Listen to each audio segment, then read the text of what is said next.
had to know everything. You had to get everything right. It's okay to make mistakes as long as it's coming from love. Then it kind of starts to work itself out.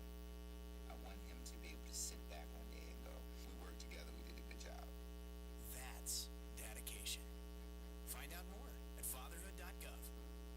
Brought to you by the U.S. Department of Health and Human Services and the Ad Council.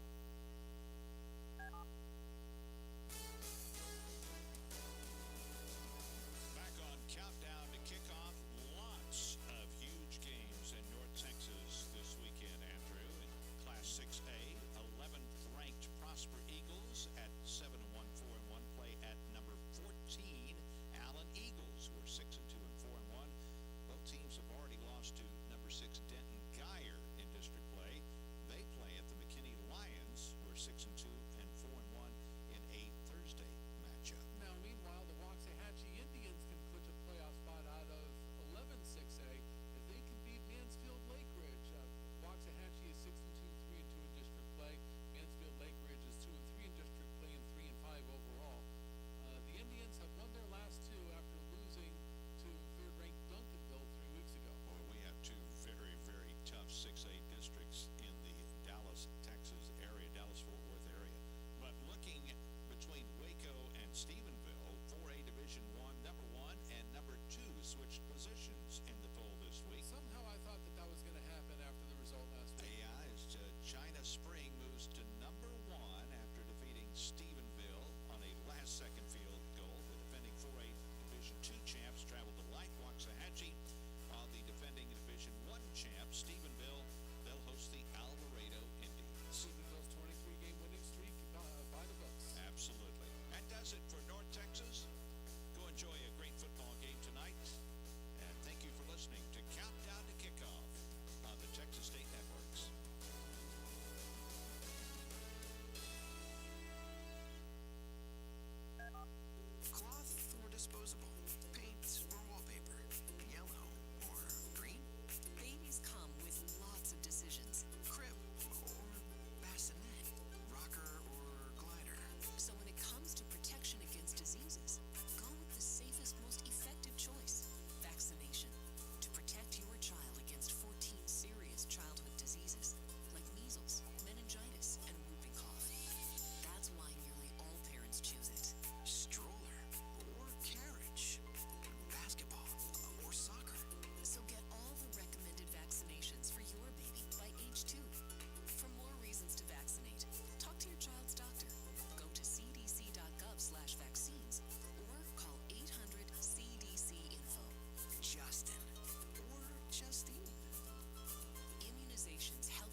Wichita Falls, Ryder, and some other schools.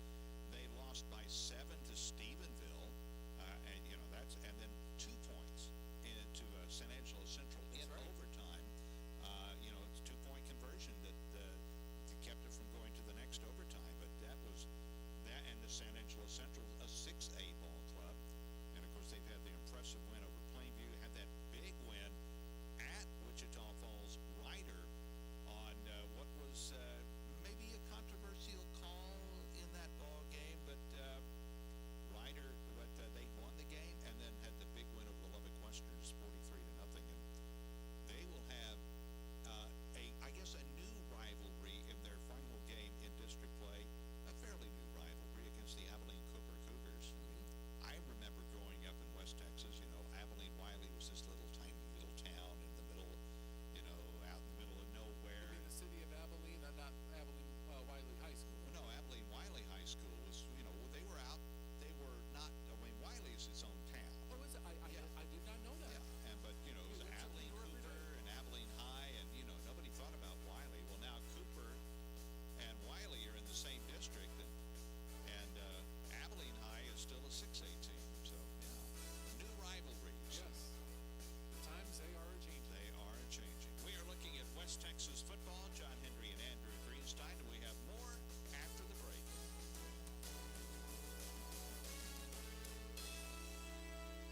Texas, we're on a mission to stay homegrown and healthy. Texas Department of Agriculture's Farm Fresh initiative helps build relationships between schools and local farmers, ranchers, and food producers so that schools can add more local flavor to their menus, support student nutrition, and help increase access to Texas-grown foods for students across the Lone Star State. The program also helps boost local economies and supports local communities. Help us create a Farm Fresh generation. Visit farmfreshtexas.org. This product was funded by the USDA. This institution is an equal opportunity provider. Hi everyone, it's Rodney Anderson with Supreme Lending. I'm here to tell you there are some wonderful opportunities in today's housing market for people to go out and buy homes and get good deals. The first thing you have to do is be pre-approved up front. Sellers want to know, are you for real? Realtors want to know, are you for real? And I want you to know where your finances sit right now and what is the best loan option available for you. We handle loans for people buying primary residences, vacation homes, or investment properties. If you're in the market to buy a home, our goal is to close your purchase in 8 to 15 days. All it takes is one simple phone call to 1-800-EXPRESS. That's 1-800-397-7377, or you can always go to rodneyanderson.com, and our goal is to close your purchase in 8 to 15 days.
wins 5-11 to 182.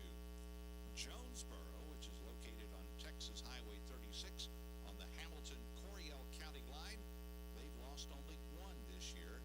That, by the way, was to defending six-man Division I champion Westbrook in Week 2.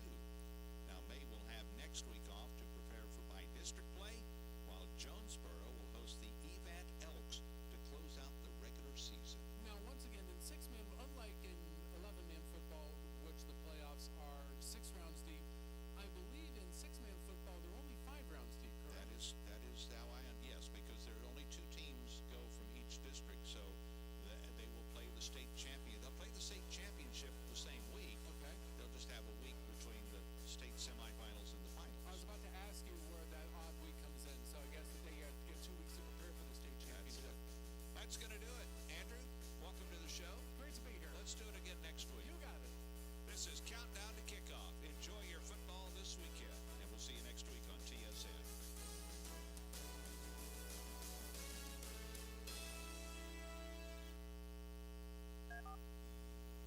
Children in poverty, each one unique, each one full of dreams.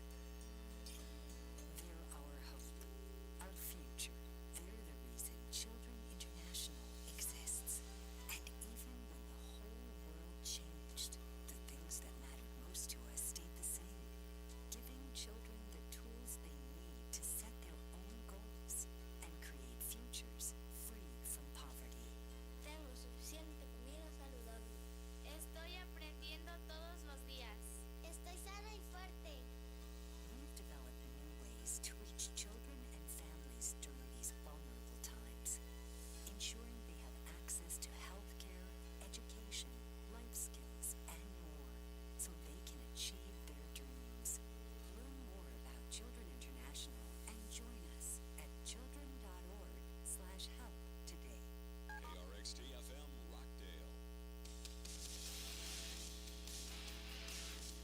It's time to talk Rockdale Tiger football with head coach and athletic director Jacob Cansey at Rockdale High School. Brought to you today by Rockdale Federal Credit Union. And now, here's Jay Davis.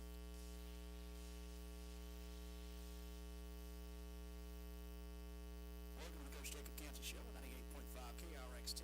I'm Jay Davis. We'll be speaking with Rockdale Tiger head coach Jacob Cansey about the Tigers' loss to Rumble Cameron in the Battle of Bell last week. We'll take our weekly look around the district, and we'll preview this week's game as the Tigers take on the Academy Bees. All that and more coming up on the Coach Jacob Cansey Show, 98.5 KRXT. Stay with us. At Rockdale Federal Credit Union, you can consolidate loans up to $10,000 for 48 months or as low as 6.99%. Home equity loans are only 5.50%. Use their audio response for transfers, loan payments, and check balances. Also, they have a mobile app. Make Rockdale Federal Credit Union your financial choice. Membership owned and membership driven. Locations in Rockdale and Thorndale. Member NCUA. Back on the Coach Jacob Cansey Show, 98.5 KRXT. Jay Davis now joined by Rockdale Tiger head coach Jacob Cansey. Coach Tigers fell to Cameron 47-21 last week. Tigers got off to a lightning quick start, and they really battled early on, but Cameron just proved to be too much. Yeah, came out hot and did some really good things early. Had some opportunities early that would have felt like really kept us in the game, and to the very end, and didn't take advantage of some of those opportunities. And then they are obviously really talented and well coached, and I just felt like we were just a few opportunities away from being there, which I've said that a couple times this year. So kids played hard. I thought their effort was there for sure. Played their tail off, and they keep responding. So certainly proud of that. Just got to connect on those opportunities that we get every week. More in a moment, you're listening to the Coach Jacob Cansey Show, 98.5 KRXT. Stay with us. At Rockdale Federal Credit Union, you can consolidate loans up to $10,000 for 48 months or as low as 6.99%. Home equity loans are only 5.50%. Use their audio response for transfers, loan payments, and check balances. Also, they have a mobile app. Make Rockdale Federal Credit Union your financial choice. Membership owned and membership driven. Locations in Rockdale and Thorndale. Member NCUA. Back on the Coach Jacob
certainly excited about this opportunity ahead of us to punch our ticket. Also, this week will also be kind of a fun one as it's homecoming and Hall of Honor week. Rockdale alumnus and NFL player Raven Clark is being inducted into the Hall of Honor along with four-time state track competitor, multi-state silver medalist Leslie Starnes and pole vault. Going to be inducted into the Hall of Honor. What that means for the Tigers is, especially with homecomings, it's a bit bigger crowd, and so that having a big crowd, having energy behind you that can play into things with the Tigers, especially the stakes as they are.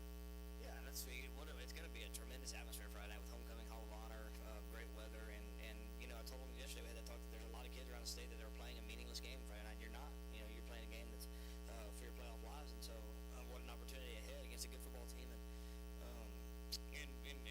we talk about something we say around here all the time is defending the tradition, and so talk a little bit about a bunch of people are going to be coming home and Hall of Honor, and just people that have worn this jersey in the past, and started out the week with a speaker, that played here and that is everything Rockdale, and so you just always want these kids to have pride in the jersey they put on with the name on the front, and so talked a lot about just pride in your community, pride in this town, and pride in having an opportunity to continue the streak that we have. And we'll preview this week's game against Academy in just a moment. You're listening to the Coach Jacob County Show on 98.5 KRXT. Stay with us. At Rockdale Federal Credit Union, you can consolidate loans up to $10,000 for 48 months or as low as 6.99% on equity loans or only 5.50%. Use their audio response for transfers, loan payments, and check balances. Also, they have a mobile app. Make Rockdale Federal Credit Union your financial choice. Membership owned and membership driven. Locations in Rockdale and Thorndale. Member NCUA. Back on the Coach Jacob Canty Show on 98.5 KRXT. Jay Davis once again joined by Rockdale Tiger head coach Jacob Canty. The Coach the Tigers take on the Academy Bees this week. Academy returns 8 starters on offense and 9 on defense. From a team that went 11-2 and reached the regional semifinal round of the playoffs a year ago. This year the Bees are 4-4 overall and 2-2 in district play. Let's get into this game, Coach. First, let's look at the Academy offense against the Rockdale Eagles. Yeah, this is the one, Coach Lancaster does a good job, and they utilize a ton of formations, and they base out of very few plays, and so you're going to see empty sets, you're going to see 2 back, 1 back, you're going to see people all over the field, that don't necessarily change what they do. They run a select few plays, and they do it well, and it all starts with their quarterback, Casey Morales, who facilitates well, has a great arm, has the ability to move out of the pocket with his feet and find people down, and then obviously number 5, Scout Brazil, who's their all-everything receiver and a tremendous athlete. So it's going to start defensively with shutting those 2 guys down, eliminating those 2 guys, and seeing if they can find anybody else on their offense that they can beat us. And so got to take those 2 guys away. And it's not an easy task, but we've done a great job all week getting reps at it, and certainly think the defense up for that challenge. And let's look at the Tiger offense against the Bee defense. Yeah, their defense has kind of been searching all year long. It's kind of the defense of the week, honestly. They've struggled, and so they bounce around in different fronts. So we don't necessarily know what we're going to get. They played McGregor, their most recent game, and what you call a true 50 front. And so I think that's probably what we're going to see, just because it's really the kind of first time they found some success. And typically when you do that, you don't get away from it. And so kids are going to have to be willing to adjust as we look and see what they're going to give us, what their game plan is, how they're going to play us, whether they think, stop the run, stop the pass. Also, weather's going to play into it. It's supposed to be, chilly and really windy and potentially wet Friday night. So a lot of factors, are going to play into how they end up playing us defensively and their approach to it. So as coaches, we're going to have to do a good job of not wasting plays early and figuring out what we need to do early on, as compared to what they're doing, so that we can get our kids in the right spots. And so we've repped all those things that we think we're going to need all week long, and can go with a number of things. Just depends on how they decide to defend us. That's Rockdale Tiger head coach Jacob Campsey on the Coach Jacob Campsey Show on 98.5 KRXT. Next week we'll speak with Coach Campsey about the outcome of this week's game against Academy, and we'll preview next week's regular season finale as the Tigers travel to McGregor. For now, for Coach Jacob Campsey, I'm Jay Davis. So long, everybody. This has been the Jacob Campsey radio program. Talk about Rockdale Tiger football, brought to you by Rockdale Federal Credit Union.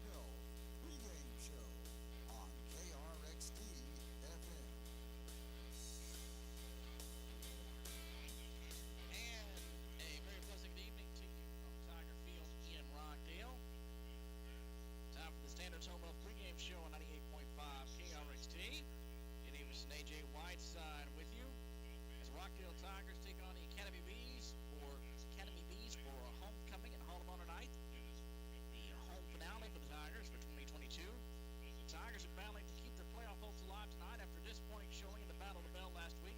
We'll take a look at last week's game and get you ready for tonight's matchup against the Academy, and we'll tell you about the stakes involved. Again, the Tigers battling for a playoff spot.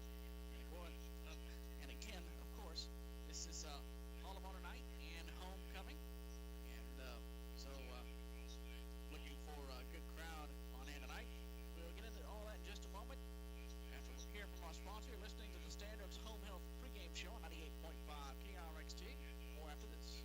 At Standards Home Health, we believe you deserve passionate, honest, and reliable care from only the finest healthcare professionals who go the extra mile.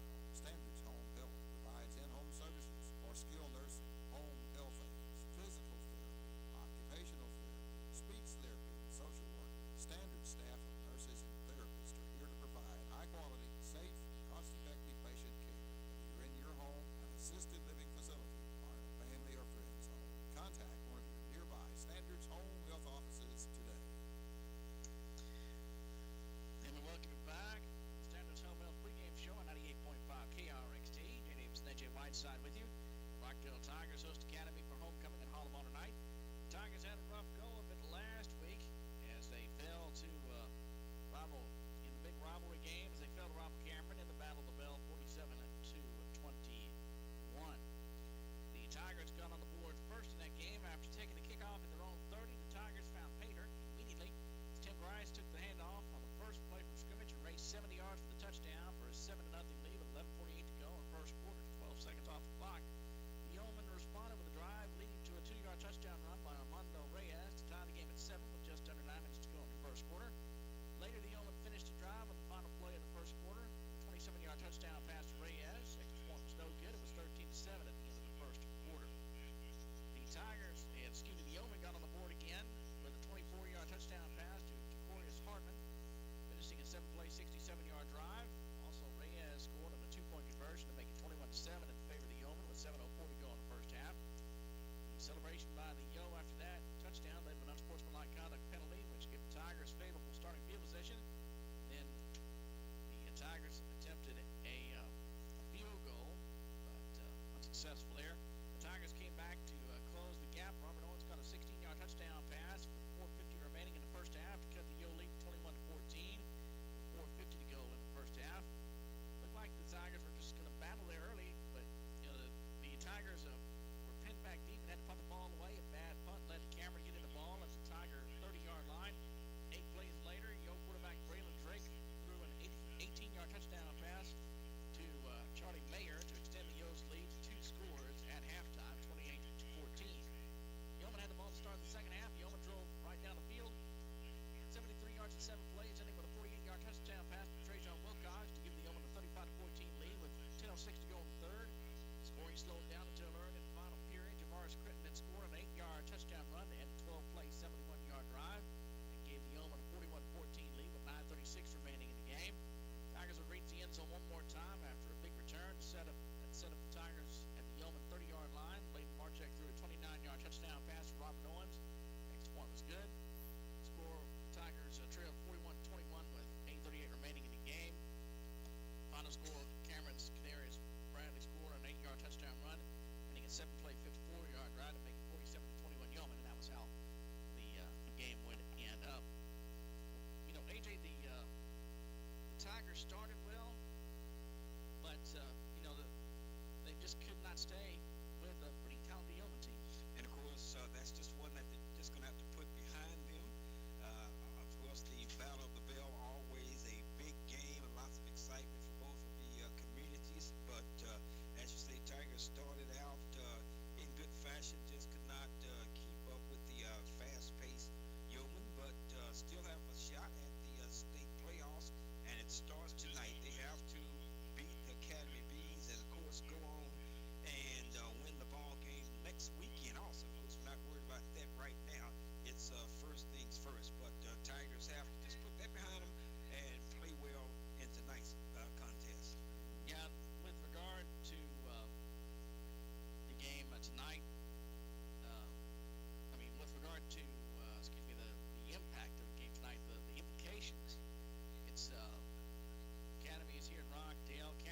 Franklin Arenas at Troy. McGregor has the open date, and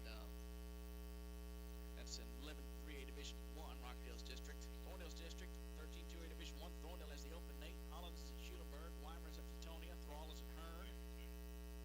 For Lexington is at Rogers tonight. They're taking on a longtime rival Rogers. Also, Florence is at Buffalo, and Elkhart is at Clifton. The Plano Eagles hosting Granger tonight in District 13, 2A Division 2. Also, Fremont is at Bartlett, and Chilton is at Iola. Taylor out of District 13, 4 Division 1 is at Canyon Lake. Taylor got their first district win in 4 years. They beat Marble Falls last week. They're at Canyon Lake tonight. Davenport is at Vernon, and Nampasas is at Marble Falls. But when it comes down to this game, Rockdale trying to battle for a spot in the postseason and taking on Academy, and the way it lines up is that the Tigers have Academy tonight, and then McGregor next Friday on the road, and McGregor is winless in district, so if the Tigers can win this game, that things line up favorably for them. We can certainly say that. They have to play the game, of course, but on Franklin, who I think is undefeated at this point, and so again, everything kind of lines up favorably for the Tigers, but it's just a matter of going out and executing it. But the fact is, there is a path for the Tigers to get in the postseason. Exactly. Of course, they're fighting for the fourth spot. No two ways about that, because the top two spot, that's going to be Franklin or Cameron. As you said, the Lions right now, they are 5-0. Of course, Cameron come into that ball game just haven't lost yet either. But somebody out of those two, one of the two teams going to be probably, they have got a good shot at being 6-0. And of course, this putting in predictions from next week, and the other one probably just losing one game. And of course, Lorena's definitely going to be in the playoffs. And of course, the third spot, that's what I'm meaning by Lorena probably will get that. Just once again, just throwing some stuff out there. And of course, I believe that these two teams, Academy and Rockdale, would be vying and fighting for that fourth spot. Rockdale could control their own destiny, but they have to beat the Academy and beat the McGregor Bulldogs next weekend. But anything can happen. Yeah, anything can happen in this game of football. It's kind of just throwing some stuff out there. Absolutely. Right now. Tonight is Hall of Honor night. The Tigers, as well as homecoming. The Hall of Honor inductees for this year include LaRaven Clark, class of 2011. He played in college at Texas Tech. He's played in the NFL for the Indianapolis Colts. He was drafted by the Colts in 2016. Played for the Philadelphia Eagles. Now, just recently, he signed with the Tennessee Titans. And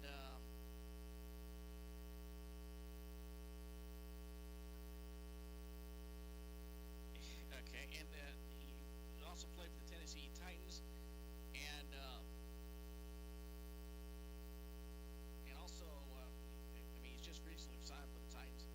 Also, Leslie Starnes, class of 2006, 4-time state track meet participant, 3-time silver medalist in the pole vault, went on to play for Texas Tech. I went on to play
Stewart and senior Lane Rickman. Junior Wason Miller to tackle. Back to throw, Barczyk.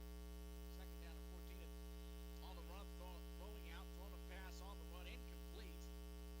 Intended for DeAndre Stevens. That'll bring up third down and about 13 for the Tigers. And of course, there was an area that Barczyk had to try to get that ball in, and almost had to be a well-placed pass. Didn't necessarily have to be perfect, but it had to be well-placed, and that it was thrown a little high, bringing up a third down and long. This is a situation that we've seen the Tigers pick up from time to time, probably more often than not, but you still don't want to have to find yourself in a situation. Behind the sticks. Third down and 13 in the gun. Play action fake. Barczyk will throw deep down the left sideline. Receiver's there. And the pass is complete across the 25 and hauled down at about the marking down at the 22-yard line. That'll lead up for a 5-shot car wash first down for the Tigers. And of course, that's what I was saying. We've seen them do this from time to time, and that was a nice strike by our Blake for Gary Marrero, number 3 on the receiving end of that. Tigers in business in the territory of the Academy Bees. At the 22, just outside the red zone. First and 10 at the 22 in the gun. 3 receivers left. Bring back to the right. In motion. Play fake. And keep it by Owens in the wildcat look. Coming around the right end. He's dragged down about the 22. Right about the line of scrimmage. It'll bring up second down. When that play started, it looked like that was going to be a big play for the Tigers, but read nicely by the defender, bringing the ball carrier down, and of course not picking up much at all. Like you may even lost a little bit, but really didn't get anything. They gave him a no gain there. 7:25 to go in the first quarter. 6-0 Academy with the lead. Academy with the big plays to start out with. Tigers had a lightning strike last week. In the gun, slot receiver to the left for the right hash. Back to throw. Barczyk throws deep left side fade to the end zone. And the pass, there's a flag down. And the pass is caught for a touchdown. Beautifully thrown ball. That one had to be placed right where it needed to be, and Marrero once again on the receiving end of that strike. 22-yard touchdown pass looks like to Gary Marrero. And of course, good drive, good answer by the Tigers. Of course, Tigers could take the lead with the conversion of the PAT point at the touchdown. That's coming up. And so,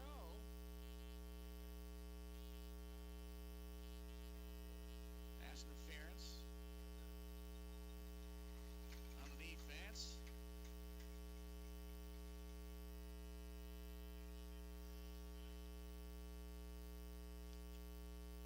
See, we're not hearing anything. The extra point is on the way. The kick is good. Time on the field. 7:04 to go in the first quarter play. The Rockdale Tigers and the Rockdale Country Club broadcast booth. The Rockdale Tigers lead 7-6 over the Academy Bees. You're listening to Rockdale Tiger football on KRXT. Stay with us. Oriental Kitchen is open under new ownership. The new owners are dedicated to be your favorite Chinese restaurant. They're committed to serving you the freshest and tastiest Chinese cuisine at reasonable prices for your entire family. Dine in or take out. Open Monday through Friday, 11 till 4 and 5 till 9. Saturday, 4 till 9. Great service, great food, and generous portions at 1514 West Cameron in the Waymar Plaza. And they have those homemade desserts too at Oriental Kitchen in Rockdale. Oh no, the sewer's backed up. It's going to take days to get a plumber out here. Well, not so if you call the highly rated Bradley Plumbing. They offer same-day sewer cleaning and small repairs. They're local and family-owned, been serving Milam County for over 30 years. They can do everything from fixing a dripping faucet to plumbing a new home. They're also licensed to work on propane gas systems. And tell them that you heard about it on KRXT. You'll receive $20 off your next service. Call Bradley Plumbing in Cameron at 254-697-3354. That's 697-3354 for Bradley Plumbing.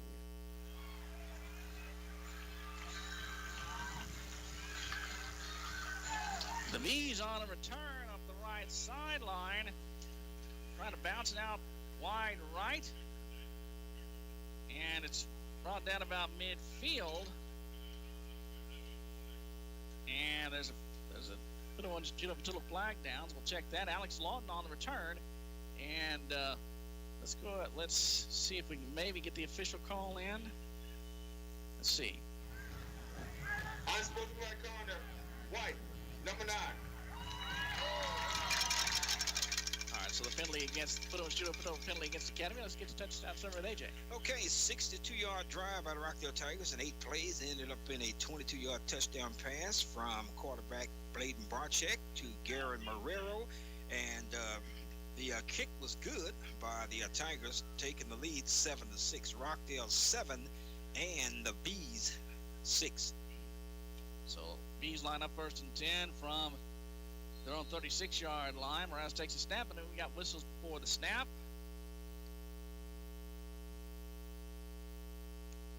I can tell you on that last touchdown, I did see the line judge's arms go up.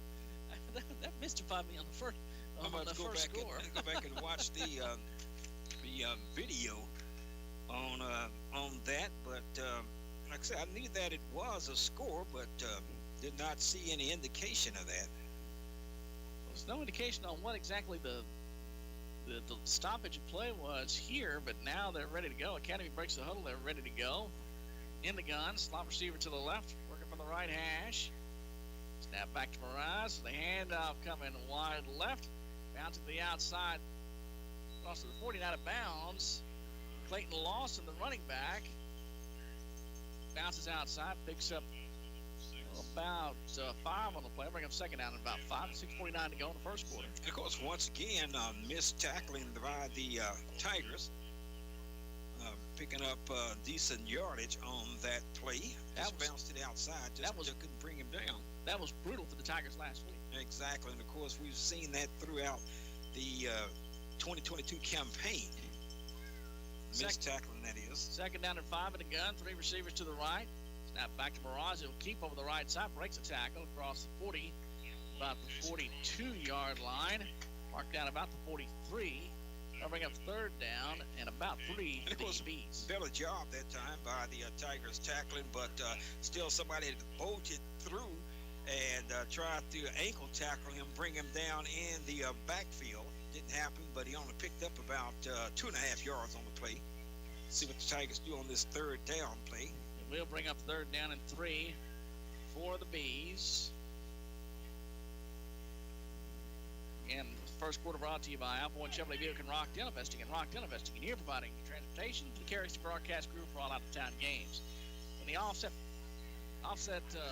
pistol is a handoff over the right side. The Tiger loses his helmet as the runner is stacked up and brought down about the 44-yard line, short of a first down. It's Lawson again on the carry, and that'll bring up fourth down, and the Bees may go for it here. And see what the Bees may do. They may put the trust in their offensive side, the offensive team, but look like they're running out the punting team and going to kick this thing away. But still, you got to be on guard against anything that could happen. Fourth down and a short, and they're going to kick it away. The punt is away. Like a good kick there. Tigers on the return. It's Marrero, 25 to about the 29-yard line. Brought down there. And so, and of course, Academy did a good job there with the tackling. Looked like Marrero was going to break it and pick up a few yards, but that did not happen. But the Tigers going to be set up at about the 30-yard line, 29 and 30-yard line for their second drive. Tigers lead this ball game 7-6 over the Academy Bees. We're still in the first quarter. With 5:17 to go in the first quarter.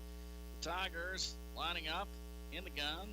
Barczyk back at quarterback, 3 receivers to the right. And Riley Spears sets up wing back left. Comes in motion now. Barczyk takes a snap and will keep around the right end. The 30, 35. Brought down about the 39-yard line. Just short of the 39. Gain of about maybe 8-9 on the play. It'll bring up second down and short. Definitely a good gain on first down. Picking up 8 yards, and of course your playbook just opens up to a whole lot of things when you can pick up 8 and 9 yards on your first play. And of course you can do just about anything to pick up the 2 and keep the drive moving. those of you interested in baseball, the Astros takes 2-0 lead into the top of the third. If you excited about baseball, the World Series, Game Astros one of the World Series, and the Phillies there down in Houston. Third down in the yard. Barczyk back to throw. Quick pass out in the left flat, complete. Owens has run to the 40 and out of bounds. And that was Robert Owens. That would be enough for five-star Commerce first down with the Tigers. And of course, I'd like to see them do that, and that's what happens when you can pick up big yardage on first down. I mean, they could have done just about anything they wanted to try to pick up that first down. And I like seeing them throw that ball. Throw the out screen pass there, because the skill guys can get them in open spaces. Great things could happen. First and 10 at the 45. We got put on shoot up until the flag's down. Now Owens is lining up in the Wildcat, running that quite a bit here early on against the Bees. We got to put on shoot up until the penalty, and it's going to be a false start against the Tigers. Early returns are Franklin 7, Cameron Yo has yet to score 7-7 Lorena and Troy, and that ball game is in Troy. So we got the top two teams in the district there, Cameron Yo, Lorena and Cameron Yo there. Owens on the Wildcat keeper coming right. He's in all kinds of trouble and brought down. Back at about the 35-yard line, we got a penalty flag out again. I'm thinking it may be a face mask flag. And generally, when you get a call or flag like that on top of a play, right after the play, that's generally what you can almost count on. Not all of the time, though, but at least that's what I was thinking. And we'll find out here. Faceman, right. Number 12. 15 yards. And of course, that bailed the Tigers out there because they lost about 8 yards. So that's a good deal for Rockdale. I'll use a term that one of my coaches used with me and when I got out of a tight spot once. You lucked out there. The Tigers lucked out on that one because they had lost a chunky yardage, but the face mask penalty puts them in good shape. And as I was saying, I mean, you knew that's what it was going to be. You can also tell by the way that the ball carrier had gone down that it was possible going to be a face mask call, and Tigers got to take advantage of this. Got to get somebody this. First and 10 at the 45, and in the gun, three receivers to the left, snap back. It's Owens on the Wildcat keeper coming left, has run to the 40, got back 35, stacked up, and forward progress stopped at about just side 35. It'll be just shy of a first down. It'll bring up second down. And really, I thought that should have been a first down. I mean, if they're going to give him the forward progress, I mean, it should have been, I thought, beyond the first down marker, but not quite. So I'll bring up second in the yard. 3:16 to go in the first quarter. 7-6, Rockdale with the lead and driving here. Once again, you're still in a good situation. Just take care of the football and stay away from the penalties there. Second and 1 at the 36-yard line, I should say. And again, three receivers right. Barczyk on the keeper coming right. Banging right side to reaching for the stick. Going to be, it looks like maybe about a foot short. I'll bring up third down. That is awfully close, not for it to be a first down. Like I say, we're up here. Got a slight, well, yeah, that's it is enough. Well, there you go. I mean, the markers on the line, the ball on the line. I mean, they were using centimeters there, I believe, to try to measure that.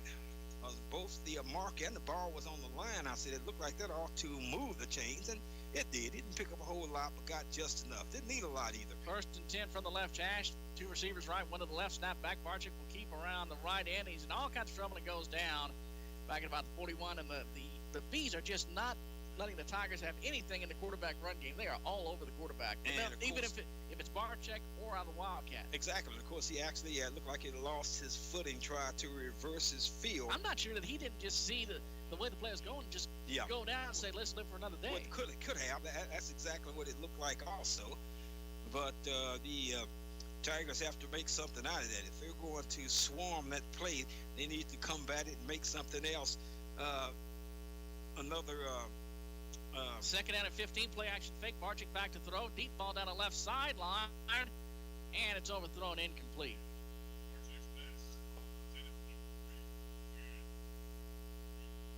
That'll bring up third down at about 16 for the Tigers. Yeah, the Tigers gonna have to find some way to get a fake off of that and catch the Bees flat-footed, because they're all over that quarterback. Exactly. Of course, yeah. That's where you come. That's where adjusting come into play. If they're going to be all over that, that's going to open up something else. But they're going to have to give Bladen a chance, a time to throw the ball. The big guys up front going to have to block him and give him time to throw the ball. I think the throwing is still open, but you got to have it run. Third down and 16. A wide receiver screen pass incomplete, intended for Robert Owens. That'll bring up fourth down, and the Tigers probably looking to go for it here at the 41. And of course, I like the idea of trying to pick up. Whoa! Wow! Put on should have thrown penalty flag against the Bees, and again the Bees with a penalty allow the Tigers out of a very bad situation. Exactly, and of course, and both coming with the long yardage needed. And you talk about living right, doing something right. That's what the Tigers are doing right now. They have a 7-6 lead, leading by 1 point, and on the move. And Tigers just have to. You got to find some way to take advantage of this situation. 1:40 to go in the first quarter. 7-6. Rockdale with the lead, marching with a handoff, coming left and stacked up at the right about the line of scrimmage. It's number 13 on the carry, Z Castro. That'll bring up a second down. These are really pretty aggressively attacking the Tiger run game one way or the other. Yeah, and swarming also. No pun intended there, but I guess fitting. Yeah, fitting. So it is second down and 10 in the gun. Two receivers left, one to the right, wing back to the left. The left hash, Barczyk takes a snap, back to throw, quick pass on the right side, complete. Spinning around on a curl to the 20, reaching down to about the 16-yard line is DeAndre Stevens. And that's going to be very close to another first down for the Tigers. And of course, I like the chances of picking up this first down. If you couldn't get the whole thing, get a big chunk of it. And DeAndre Stevens did just that. Nice little kind of a hitch and curl route there. That'll bring up third down and short in the gun from the 22-yard line. I'm 5 yards off from the 17-yard line, It's a Wildcat, direct snap to Robert Owens, coming right across the 15 down to about the 14-yard line. After I got my yard line straight, they're there for a first down. They're in the Ranch red zone. Of course, the previous play by Stevens, getting the ball down within a yard and a half or two of the first down, helped set up that particular play. And of course, Tigers had 2 downs to pick up the first down. They were going to basically go for that anyway. That will be the end of the first quarter. First quarter of tonight's game brought to you by Alpha One Chevrolet Buick in Rockdale. They'll be open tomorrow at 9 a.m. Check them out. You're listening to Rockdale Tiger Football. Rockdale Tigers lead 7-6 on Senior Night, Hall of Honor Night. You listen to Rockdale Tiger Football on KRXT. Stay with us. Make your tracks this season and get behind the wheel of a 2022 Ford Bronco SUV from Rockdale Country Ford in Rockdale. From bumper to bumper, each of its components were selected to provide an unforgettable driving experience, like standard off-road capabilities. It's easy to see why the 2022 Bronco was awarded North American Utility Vehicle of the Year. Speak with a member of Rockdale Country Ford's team to reserve yours today. Catherine Rodham with Keller Williams Realty will provide each and every client the highest level of service. Catherine Rodham is a multifaceted realtor who specializes in residential, land, and light commercial real estate. Catherine Rodham's personal motto is, treat every person like you want to be treated.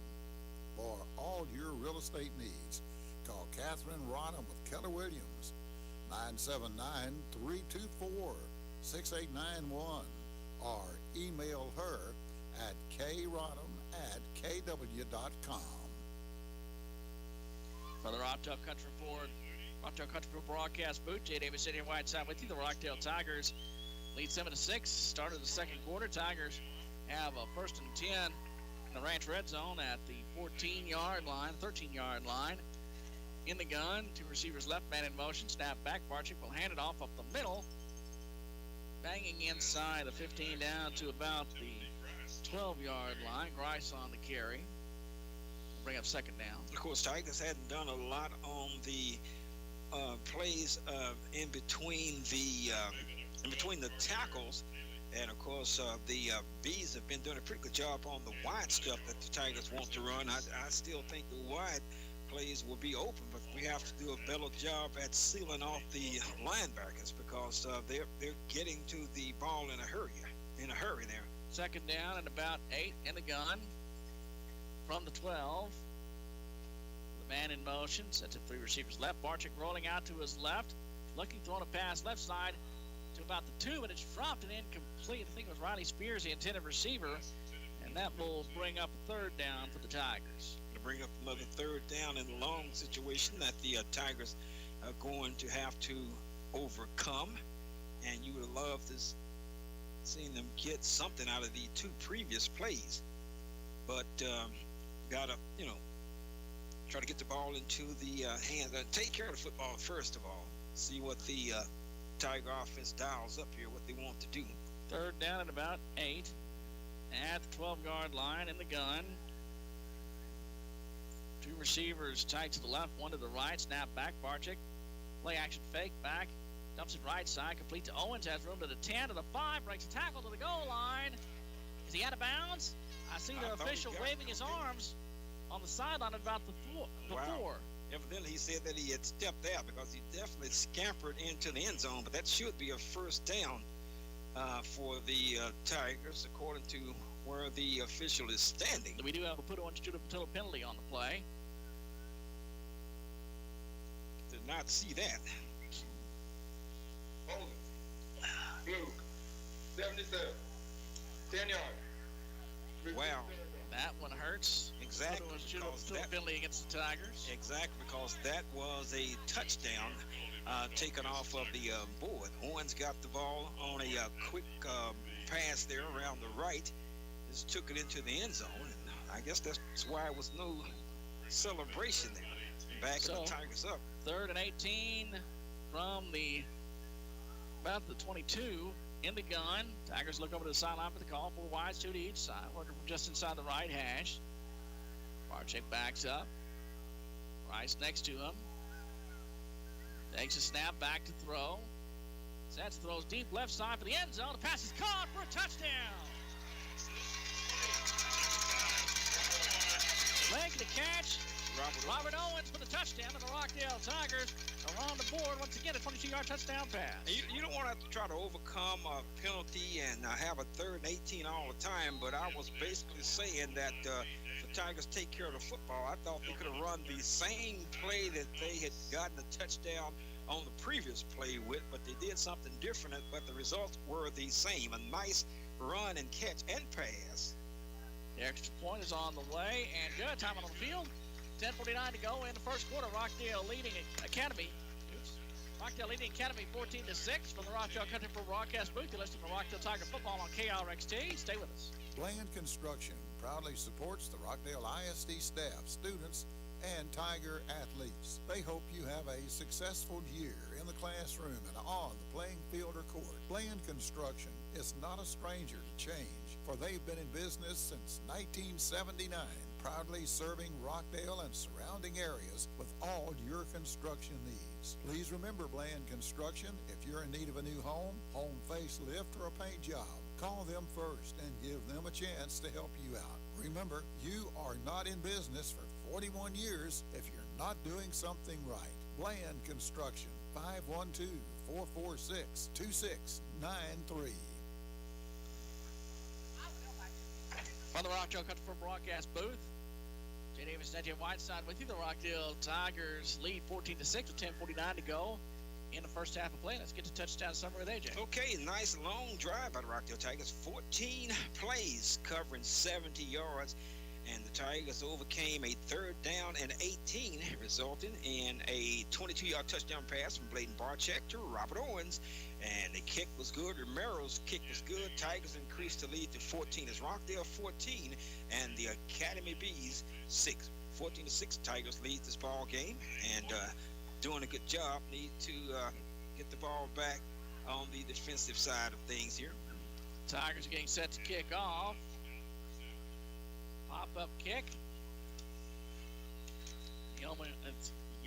I see it. It's just the white and the color of the green kind of threw me off there. It's a fair catch call for made by the Bees at their own 33. And plus, speaking of Yeoman, they trail Franklin 14-0 right now. I say right now because you know they're going to score some points. So that is in the end of the first 14-0 Franklin. One of the many reasons I like working with you. You just cover me so well. All right. Well, that's what we're supposed to do. I thought you had seen the scoreboard there. First and 10 for the Bees from their own 34-yard line, and the gun 4 wide, 2 to each side for the right hash. Morales quick pass out the left flat, complete. Receiver brought down across the 35 to about the 37-yard line. Zane Clark with the catch.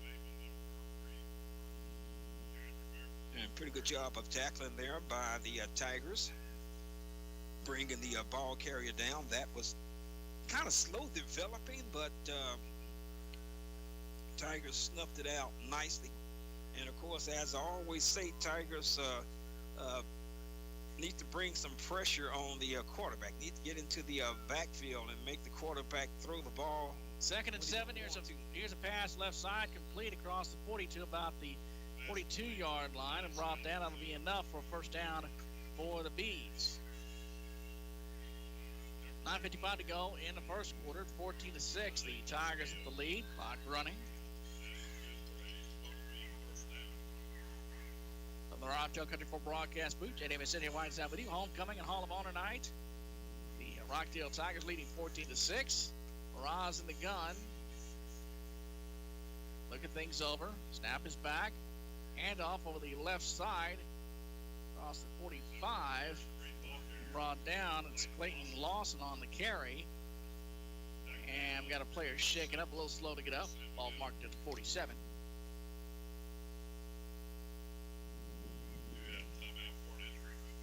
And so they'll take a look at him.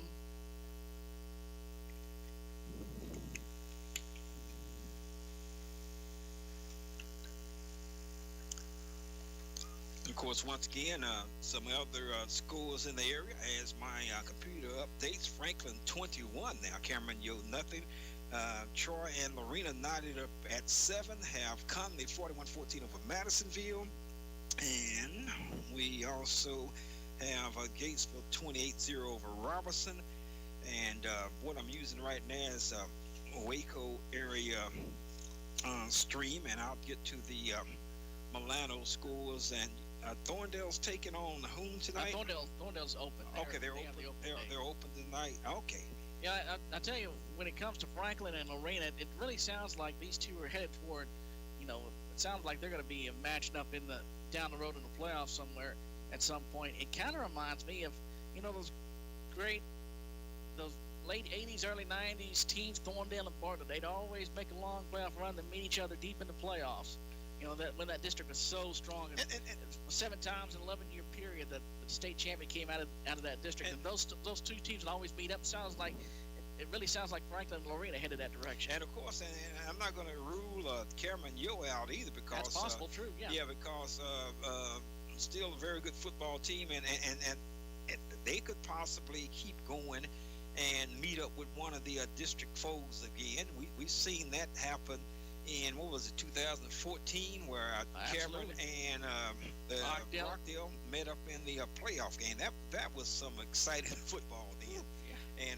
And the good thing about it, after the Battle of the Bell, which that year the Yeoman had won. I mean, I take that back. The Tigers had won, and while shaking hands, the kids was telling each other, "Hey, we'll see y'all again later on." That's just how good both teams thought each other was.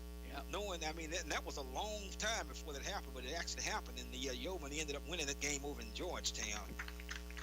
Players shaking up, and he is back up on his feet now. Yeah, that was a packed house over there. Orlando Peregrino is the player shaking up. He's going to be kind of helped off walking gingerly. I want to say to a good friend of mine who broadcast the La Vega Pirates football games, Rich Richardson, sports director of CBS Sports Radio in Waco, does a good job with La Vega. La Vega is off tonight. They're out tonight. And, of course, I had the opportunity to travel with Rich and Brian and Jason, doing state games at for La Vega. So Rich is listening in. Really appreciate you.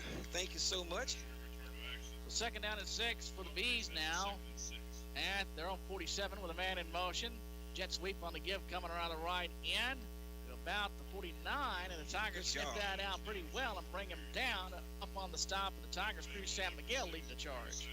And, of course, Tigers, defense, I think they're trying to get the feel for it. This is a very important football game. Tigers have to win this game. And, of course, got to win next week against McGregor. And, of course, just get into the party. Just get into it. You hear that old saying. You hear it all the time. Anything can happen. And the Tigers, have no two ways about it. They're at that point right now. Just trying to get into the playoffs. Like Parcells was saying, and then Romo started to pick it up. Got to get into the tournament. And there you go. It's 3rd down at about 3 now from the 49 in the gun. A pistol look. Moraz play fake, and now keep around the left end, has room 45, 1st down to the 40, and dragged down across the 35, down about the 34-yard line. That'll be enough for a 1st down for the Bees. And, of course, that just fooled everybody on the Tigers' defensive line because everybody was fixated on the play fake. And, of course, Moraz has just taken the ball around the outside, picking up about 15 yards and picking up a 1st down. So give them credit for a good ball handling there, because actually I thought that he had handed the ball off also. 8:06 to go in the first half of play. 14-6 Tigers with the lead. Academy at the 33-yard line. We got whistles before the snap. A timeout is called by the Rockdale Tigers. A timeout is brought to you by the Rockdale Tiger Booster Club. And we can take a look at some more scores. Okay, some of the local area scores. The Granger Lions 31-0 over the Milano Eagles. And, of course, we have Lorena Leopards 14-14 with the Troy Trojans. Lexington is still have no score there, and they're taking on Rogers. I know that's a big good time football game. Exactly. And, of course, I think the Eagles are going to go far. The Lexington Eagles, that is. So. I was going to say, you couldn't go wrong either way there. Oh, okay. But, in fact, that is, both teams are undefeated in district play coming into that game. So, but it should be kind of a telltale kind of matchup. If Lexington can get the win there, I personally think that they should. Maybe that's some kind of a homer type of thing, but they're certainly looking at a big run here. They remain undefeated. First, for the Bees, it's 1st and 10 at the 33-yard line. Back to throw Moraz, now rolling to his left. Steps up, now rolls on a keeper coming around the left end, 30 down to the 25 and out of bounds. And it'll be it's just shy of a 1st down. Bring up 2nd down. Once again, more passive tackling by the Rockdale Tigers. I mean, they're getting there. And, of course, you see it sometimes. Players try to bump their opponent down. That's what they look like on that particular play. And he definitely got into the backfield. And, of course, if we were fortunate enough to keep up with the yards after contact, I mean, the Bees would have a lot of it. 2nd and 2. Here's a handoff up the middle, and Tiger defense is right there to slam the door on Clayton Lawson, the running back. It'll bring up 3rd down and short. The Tigers were right there on the run. Exactly. Johnny on the spot on that play. But I think the Bees are in that situation where they would probably utilize all downs to pick up a 1st down. Also trailing 14-6, Rockdale 14, and Academy 6, but have the ball in the Tigers territory and trying to move. Tigers need to come up with a big defensive stop. 3rd down and about 2 at the 25-yard line and in the gun. It's an offset pistol look. Wide receivers to each side. Wing back left. Inside hand. Oh, it's a keeper coming left for Mirage. Big hole. First down to the 20. Out of bounds at about the 16. That'll be enough for a first down for the Bees. They're in the red zone, and they're using the offset pistol look and kind of running a triple option off of that. It's really effective. And I guess and you have to be looking for the quarterback to run the ball. And, of course, he doesn't look like he's a good athlete. You can tell that, but it doesn't look like he's going to burn the turf up. He's not as fast as most quarterbacks in this district, but he's getting the job done. He's executing well. First and 10 at the 16 in the gun. Slot receiver to the left. Snap back. Inside handoff up the middle. Banging across the 15 down to about the 10-yard line. On the carry, Clayton Lawson once again. And for the Tigers, Cruz San Miguel leading the charge on the stop. 6:15 to go in the first half. 14-6 Tigers with the lead, but Academy is driving. At the Tiger 9, it'll be second down at about 3. In the Tiger red zone here in the shotgun. Slot receiver to the left, wing back to the left. Wide out split to each side for the left hash. Snap back, inside handoff. Up the middle, breaks a tackle, banging forward across the 5 and brought down is Lawson. That'll be enough for a first down for the Bees. Gabe Pantaleon on the stop for the Tigers. 5:41 to go in the first quarter. 14-6 Tigers with the lead. Of course, this drive started at the 33-yard line. The keep wanting to say Lions, but the Bees are working on a 67-yard drive themselves. First and goal. Jet sweep fake and a keeper by Miraz up the middle. He'll just stroll in. Wow. 5-yard touchdown run by the quarterback, Casey Miraz, and the Bees are within 2 points. They could look to tie. Looks like they're going to go for the field goal, the extra point, though. 5-yard keeper. And number 82, Lucas Anderson kicked the extra point. Okay, and 'cause I thought they would try to do that also, but have their reasons for doing it, and I could see why.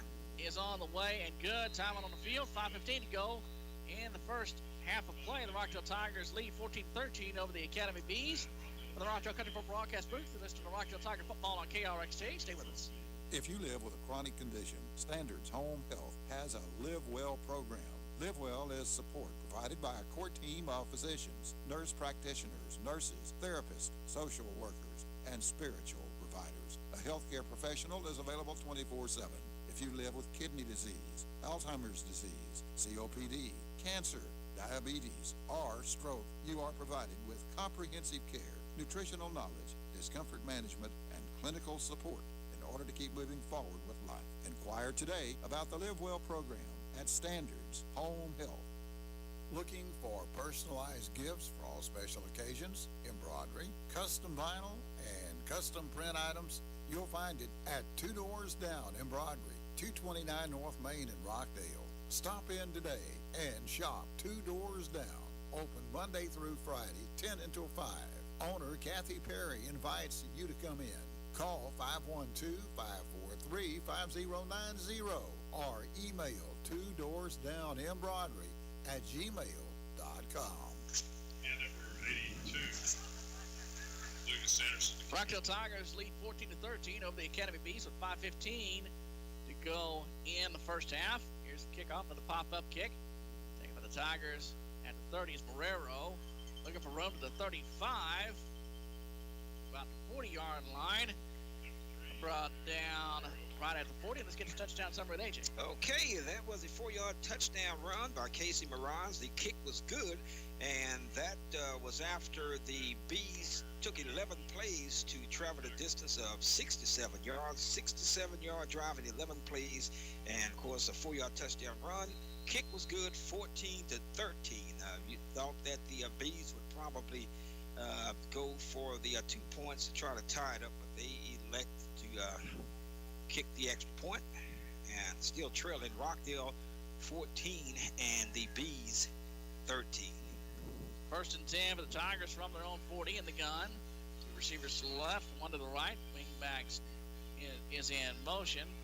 And faking the keeper by Barczyk coming left across the 42, about the 42, maybe the 43-yard line. It'll bring up 2nd down. Lots of moving parts on that play. Looked like it was not going to get anything, but the Tigers end up maybe getting 2.5 or 3 yards on that. Eli Thomas leading the way on the stop. Exactly, not losing anything. I said that didn't look too promising while all of the motion was going on, but that's always better than going backwards and losing yardage. 2nd down at about 7 in the gun. Wingback left, slot right. Wingback is in motion. Snap back. Barczyk handles the snap, rolling out to the right. Throwing to pass right side, complete. Midfield. Spears across midfield, out of bounds, about the 48. That'll be enough for 5-star Colorado 1st down for the Tigers. Exactly, and of course did a good job there. Riley catching the ball, turning it upfield, and plowing his way past the 1st down marker. Picking up the 1st down. Alan Sanders announcing the 1st down. He does it the way I've heard it done on the PA in some college games. He says that's a Rockdale Tiger, and the crowd goes 1st down. And stories I can tell about that. 1st and 10 for the Tigers at the 47-yard line of the gun. Snap back, inside hand off of the middle, and stacked up and brought down. Zeke Castro on the carry there. Might have lost a couple of yards. Bring up 2nd down. First time I remember hearing that was at the FCS National Championship game in January 2012 when Sam Houston was playing North Dakota State. The PA announcer did that and did it for North Dakota State, did it for Sam Houston, and then our Sam Houston PA announcer started picking it up, and it's kind of a fun little thing. Yeah, there. Exactly. I think a lot of people are following suit there. 2nd down and 12. Quick pass out left side, complete to Marrero, has room to the 40, and dragged down about the 42-yard line. Going to be just shy of a 1st down. Bring up 3rd down and short. Good catch by Marrero. Just pretty good open field tackle there by Tyler Burnett. Exactly, yeah. And of course that is what any semblance of a running game will do for you. Tigers start moving the ball on the ground a little bit, it opens that up. Opens up the perimeter. So it's 3rd down and a couple for the Tigers. Snap back. Barczyk will keep up the middle.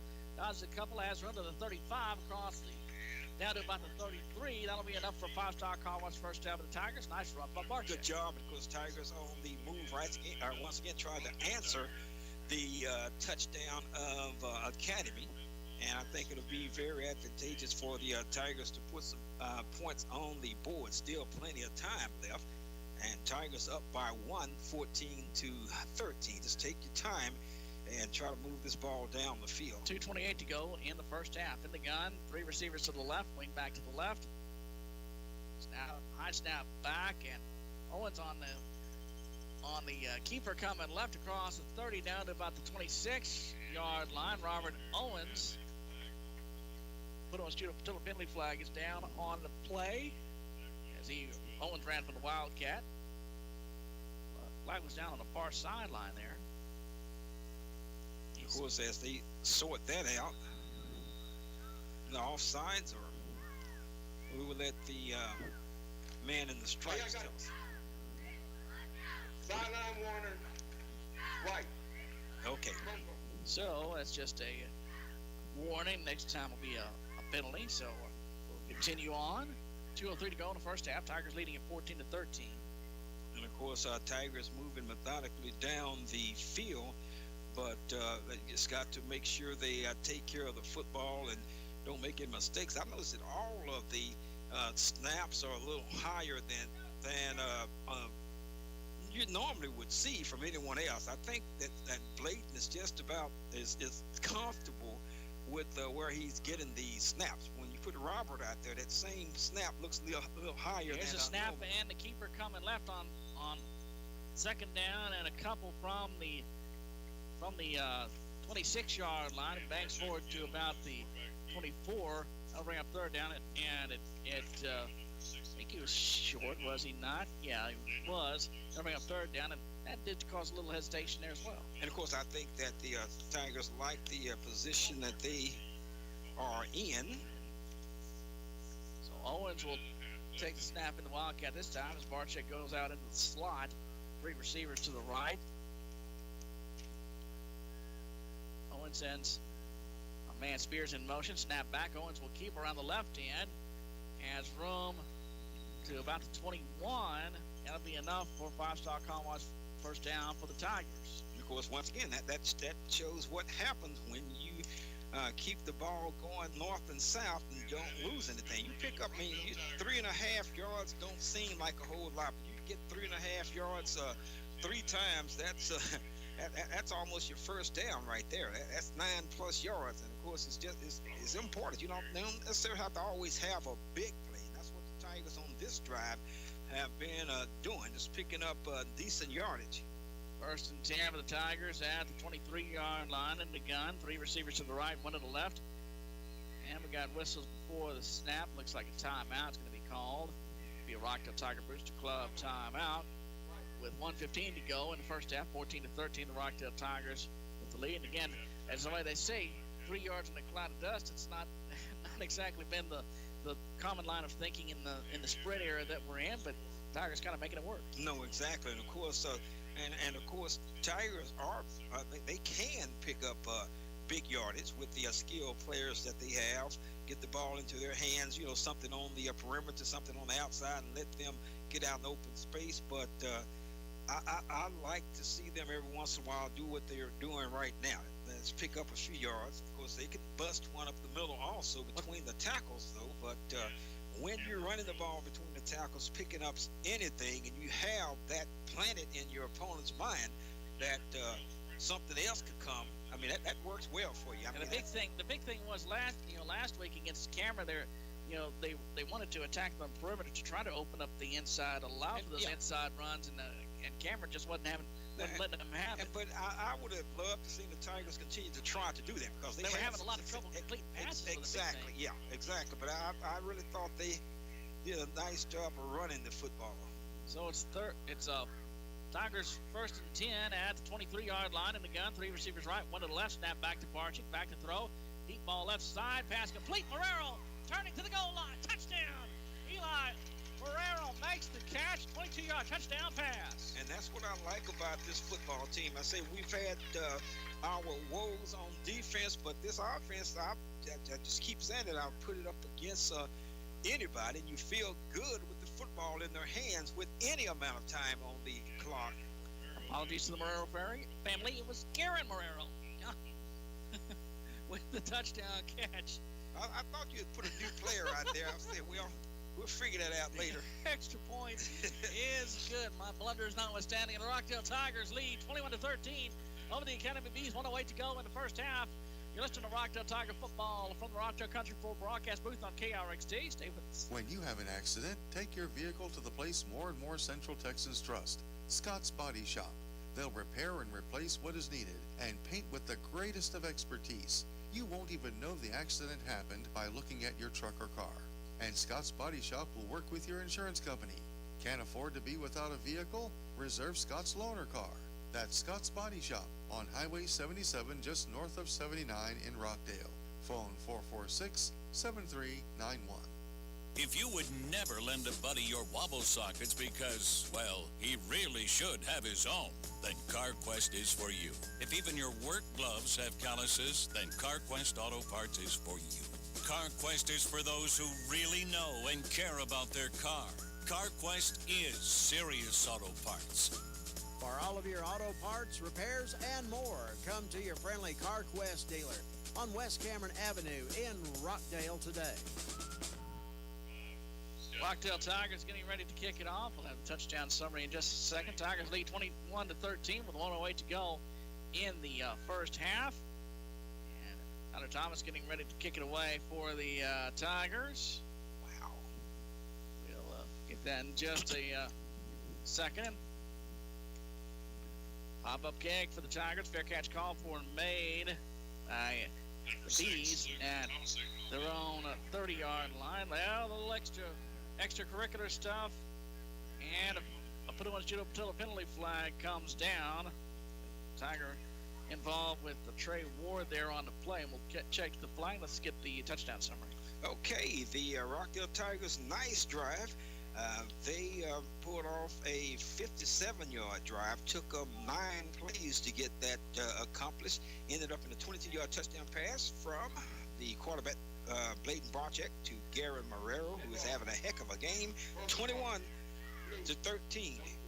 On the put on shoot up until penalty flag, unnecessary roughness against the Tigers, so 15-yard penalty. So the Bees will start first and 10 at their own 46, and I know that's one that Coach Kansas is not going to be happy about. No, not at all. And this is, we've seen this throughout the season also. Tigers do something monumental, do something great, like nice drive, score a touchdown, ensuing kickoff, personal foul or something like that, and that sets up the offensive ball club of your opponent in good field position and give them a little bit of momentum also. First and 10, Morales back to throw, pass right side, complete 45, spun around and brought down at about the 43. That'll be right at the sticks and enough for a first down for Academy. Pass complete to number 10, Alex Lawton. And see, another thing, a penalty do for you in a situation like that, that gave them an extra 15 yards, and it may have changed the mindset of what the Bees wanted to do. They may have wanted to just run the ball and run the clock out and take this deficit into the locker room, but now you give them life. First and 10, and at the 43, deep ball down the right hash. The pass is overthrown and incomplete. Looking down that right sideline for Zane Clark. That'll bring up a second down and 10 for the Bees, taking a deep shot there. Exactly. I mean, did it make sense what I was saying? I mean, because without the penalty, the Bees would have been on the 20-yard line, but with the penalty, you're almost at the 40, and now hey, well, maybe we need to try to get something out of this. Yeah, it certainly changes the mindset of the Bees. And we've got a whistle and a timeout. Rockdale Tiger Booster Club timeout is called. The Bees take the timeout and go ahead and get some scores in. Okay, the latest score now. Okay, wow. I'm about to check that out because I know it was 28-0 just a split second ago, and they're saying 35-0 Franklin over the Cameron Yeoman. I know 28 is the correct score, but maybe there was a quick fumble or something there. Lorena over Troy, 21-14. Troy actually plays some tough football. We seen that when we were there a couple of weeks ago. And of course, Groesbeck 36, Eustis 18.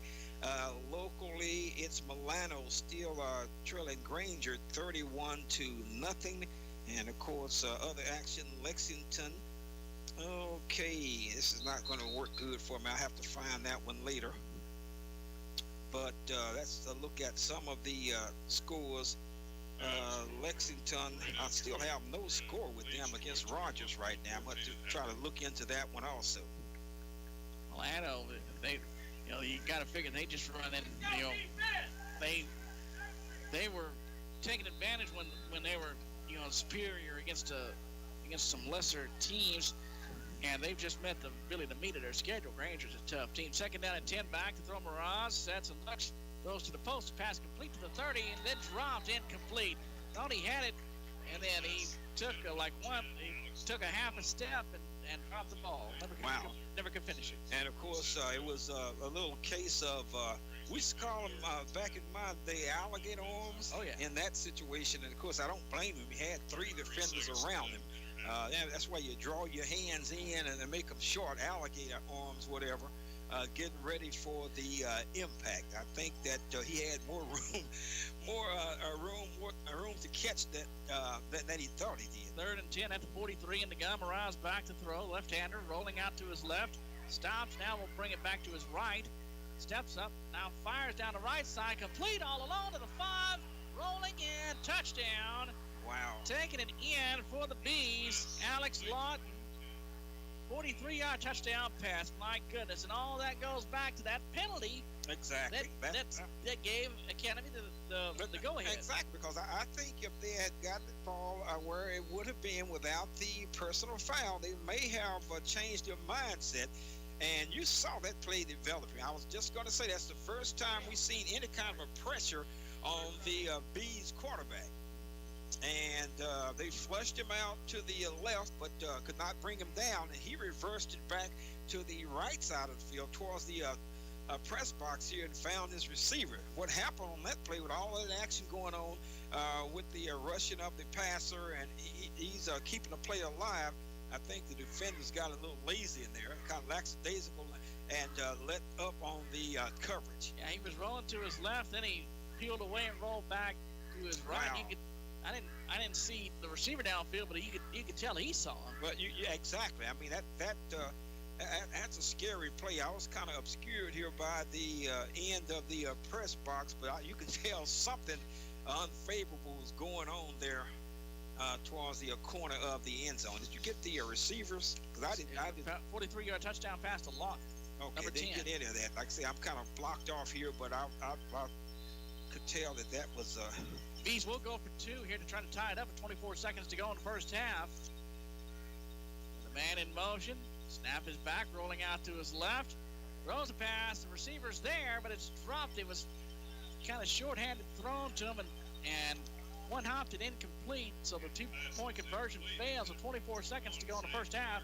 Rockdale Tigers lead Academy 21-19. From the Rockdale Country Club broadcast booth, you're listening to Rockdale Tiger football on KRXT. Stay with us. Rockdale Tigers 21. Bumblebees 19. Boy. Pass to Lawton. Yeah. This is Lawton or Lawson? Lawton. Lawton. Okay.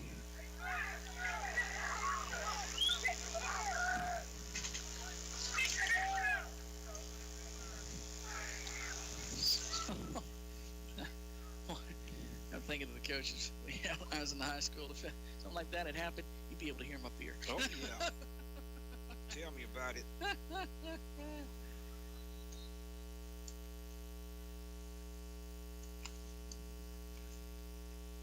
Yeah, we don't hear, still live with you here, we don't hear the coaches going on about what happened. I know, like I said, I'm sure, like, I know the coaches I dealt with. We do have a copy of the rosters. Okay, but you know, there were certainly there were. I know the coaches are unhappy about that, but we help out our TV brethren here. 21-19, the Rockdale Tigers with the lead. The Bees setting up for the kickoff. Pop up, and it's taken by, on the return to the 35 to 36-yard line, and brought down. 19 seconds to go in the first half. Did we get the touchdown summary in? Okay, if I could get that. Okay, a 43-yard touchdown pass from Mirage to Lawton. And, of course, the Bees went for 2 points, could not get the 2-point conversion. Rockdale still leads by 2, 21-19. That was a 6-play, 55-yard drive. And, of course, set up by a penalty by the Rockdale Tigers. Now see what the Tigers are doing. Tigers not doing anything. They're going to go ahead and take a knee with 17 seconds left and kneel it out. Run out the end of the first half. The Rockdale Tigers lead 21-19 over the Academy Bees. As we go to half, I want to remind you the second quarter of tonight's game is brought to you by Alpha One Chevrolet Buick in Rockdale. Investing in Rockdale and investing in you, providing transportation to the KRXT broadcast crew to all out of town at Tiger games. We'll take a 2-minute timeout, come back with more in just a moment. You're listening to Rockdale Tiger football on KRXT. Stay with us. Nathan Bland with Rollo Insurance in Rockdale says, come see us and find the right coverage at the right price. They're an independent agency with dozens of carriers. Familiar names you know like Germania, Holheim Prairie, Nationwide, Allstate, and Progressive. Not only home and auto, but commercial, farm, and ranch. Nathan Bland will work with you at Rollo Insurance at 113 North Main in downtown Rockdale. Call 512-446-0001. Hey everybody, Gaddy's Pizza in Rockdale has their buffet open 11 till 2 and 5 till 8 every day. In addition, they have a bigger salad bar, pasta bar, and different pizzas. And the dining room is open. The drive-thru is always open. You can call in your order and It'll be ready when you get there. Call 512-446-2222 or order online at their website, MrGaddy'sRockdale.com. They're open 7 days a week. Climate Control, Air Conditioning and Heating is your local air conditioning, heating, and heat pump dealer with sales, service, and installations. Service, solutions, satisfaction, no sweat. Climate Control, owned and operated by Nathan Doolish, located in Rockdale on West 79. Call 512-446-4020. We welcome you back. Just Adventures of Broadcasting here, having a little chuckle there. Danny Vicente Whiteside with you. The Rockdale Tigers lead. It is. Yeah, Tigers do lead 21-19.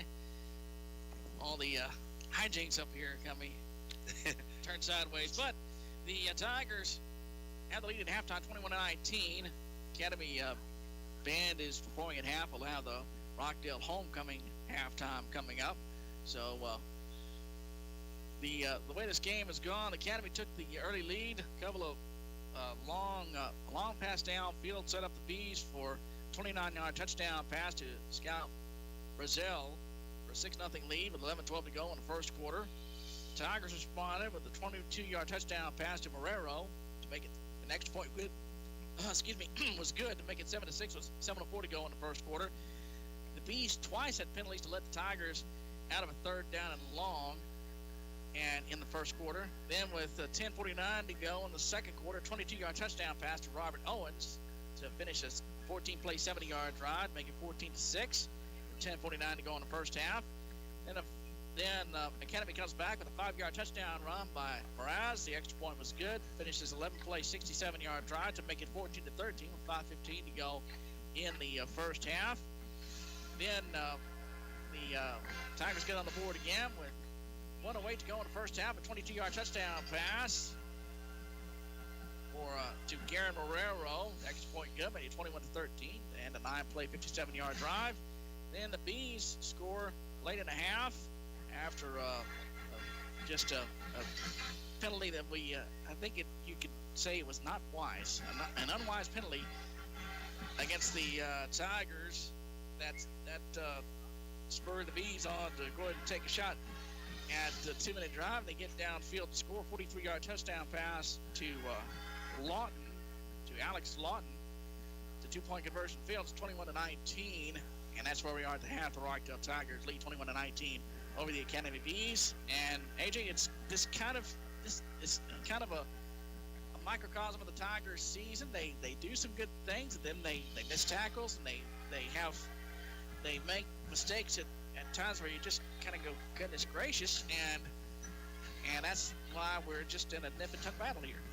Exactly, and of course, once again, penalties have reared its ugly head, and of course, it's the penalties that you really don't think that much of. But I mean, 50 yards is a lot of yardage on a football field, and I do believe.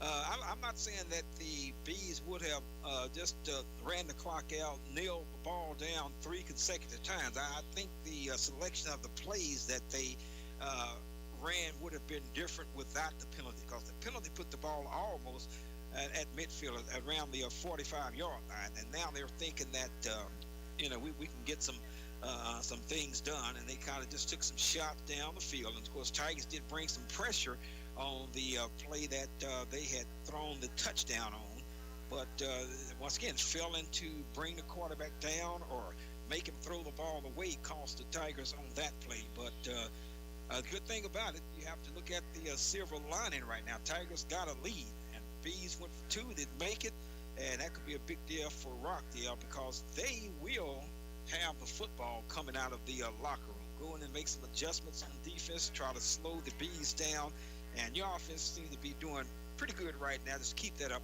and Tigers may come out with the much-needed victory. If they want to keep their playoff hopes alive, they're going to have this game tonight. They have to win tonight. Tigers lead at 21-19 at the half. We'll go back to the studios for a halftime report. You listen to Rockdale Tiger football on KRXT. Stay with us. Bossler Energy is a proud supporter of the Rockdale Tigers. The Bossler family has always been a part of Rockdale Tiger history.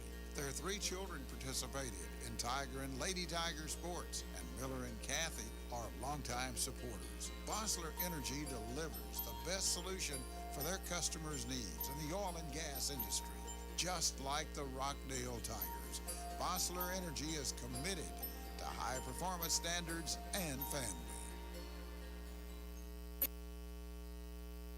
Hello, my name is Jeff Johnson, and I am the owner and operator of Rockdale Estates and Rehabilitation. We are your local skilled nursing facility located on Highway 79 on the west side of Rockdale. We want to be your choice for your family and loved one in your time of need. We offer short and long stay options to help you recover from the stroke, illness, or injury that has you down. We accept Medicaid, Medicare, private insurance, and private pay options to assist you. We have a brand new building with large rooms and a state-of-the-art therapy department that is up for your challenge. Come by and visit with us or give us a call at 512-446-2548 and ask to speak with me or Susan McKenzie, our admissions director.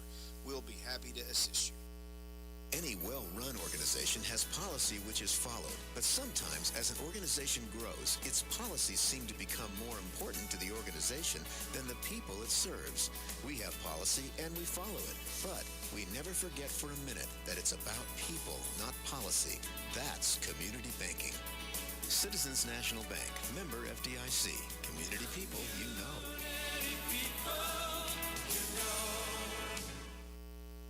This is the KRXT Halftime Show. I'm Ned Davis. The Rockdale Tigers are in action at home against the Academy Bees tonight for homecoming and Hall of Honor night. The Tigers are battling to keep the streak alive. The Tigers have been in the playoffs 10 consecutive years and 14 times in a 15-year stretch dating all the way back to 2007. The Tigers fell hard to the rival Cameron Yeoman in the Battle of the Bell last week, 47-21, to fall to 1-3 in district play and 2-6 overall. The Tigers take on Academy tonight, then face McGregor in the regular season finale next week, currently is winless in district play. Rockdale Tiger head coach Jacob Campsey says the Tigers know that they have a great opportunity tonight. Everything minus the district championship that we wanted is still out there in front of us, and that's kind of what we talked about all week, that the chips are down a little bit right now, but the only thing taken off the table right now is the district title. Everything else that we want is still right there, and kids understood that, and they've had a really good week and responded to what we've preached. More of the halftime show coming up on KRXT. Stay with us. Check out these loan specials at Rockdale Federal Credit Union. 6.99% up to $10,000 for 48 months. This special ends September 30th. Home equity loans are as low as 3.99%.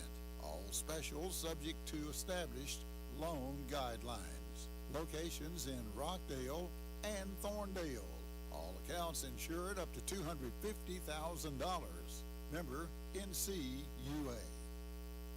Cafe Corner, a great convenience store and gas station, is conveniently located at Highway 79 and 487 here in Rockdale.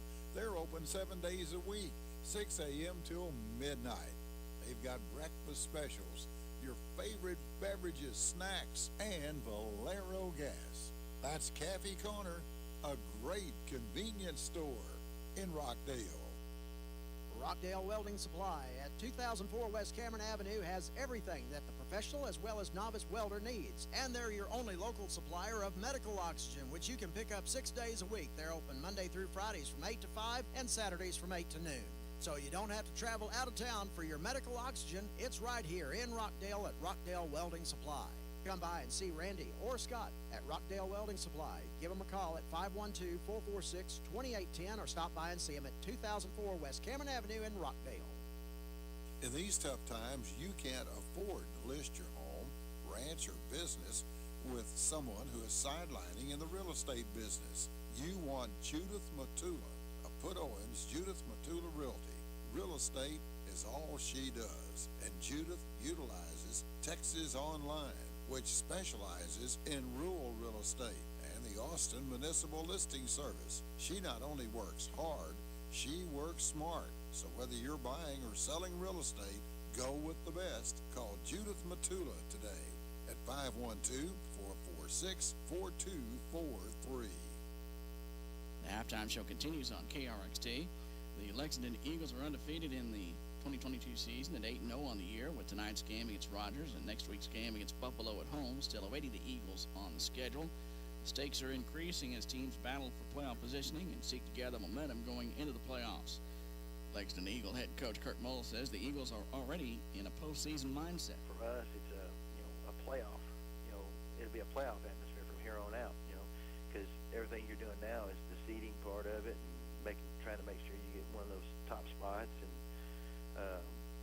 just trying to really fine tune. And right now is when you want to hit the ground running and get after it. The Thorndale Bulldogs have their open week in the schedule this week with one game left in the regular season. Next week, the Dogs have gone 4-1 in district play and have their sights set on the postseason.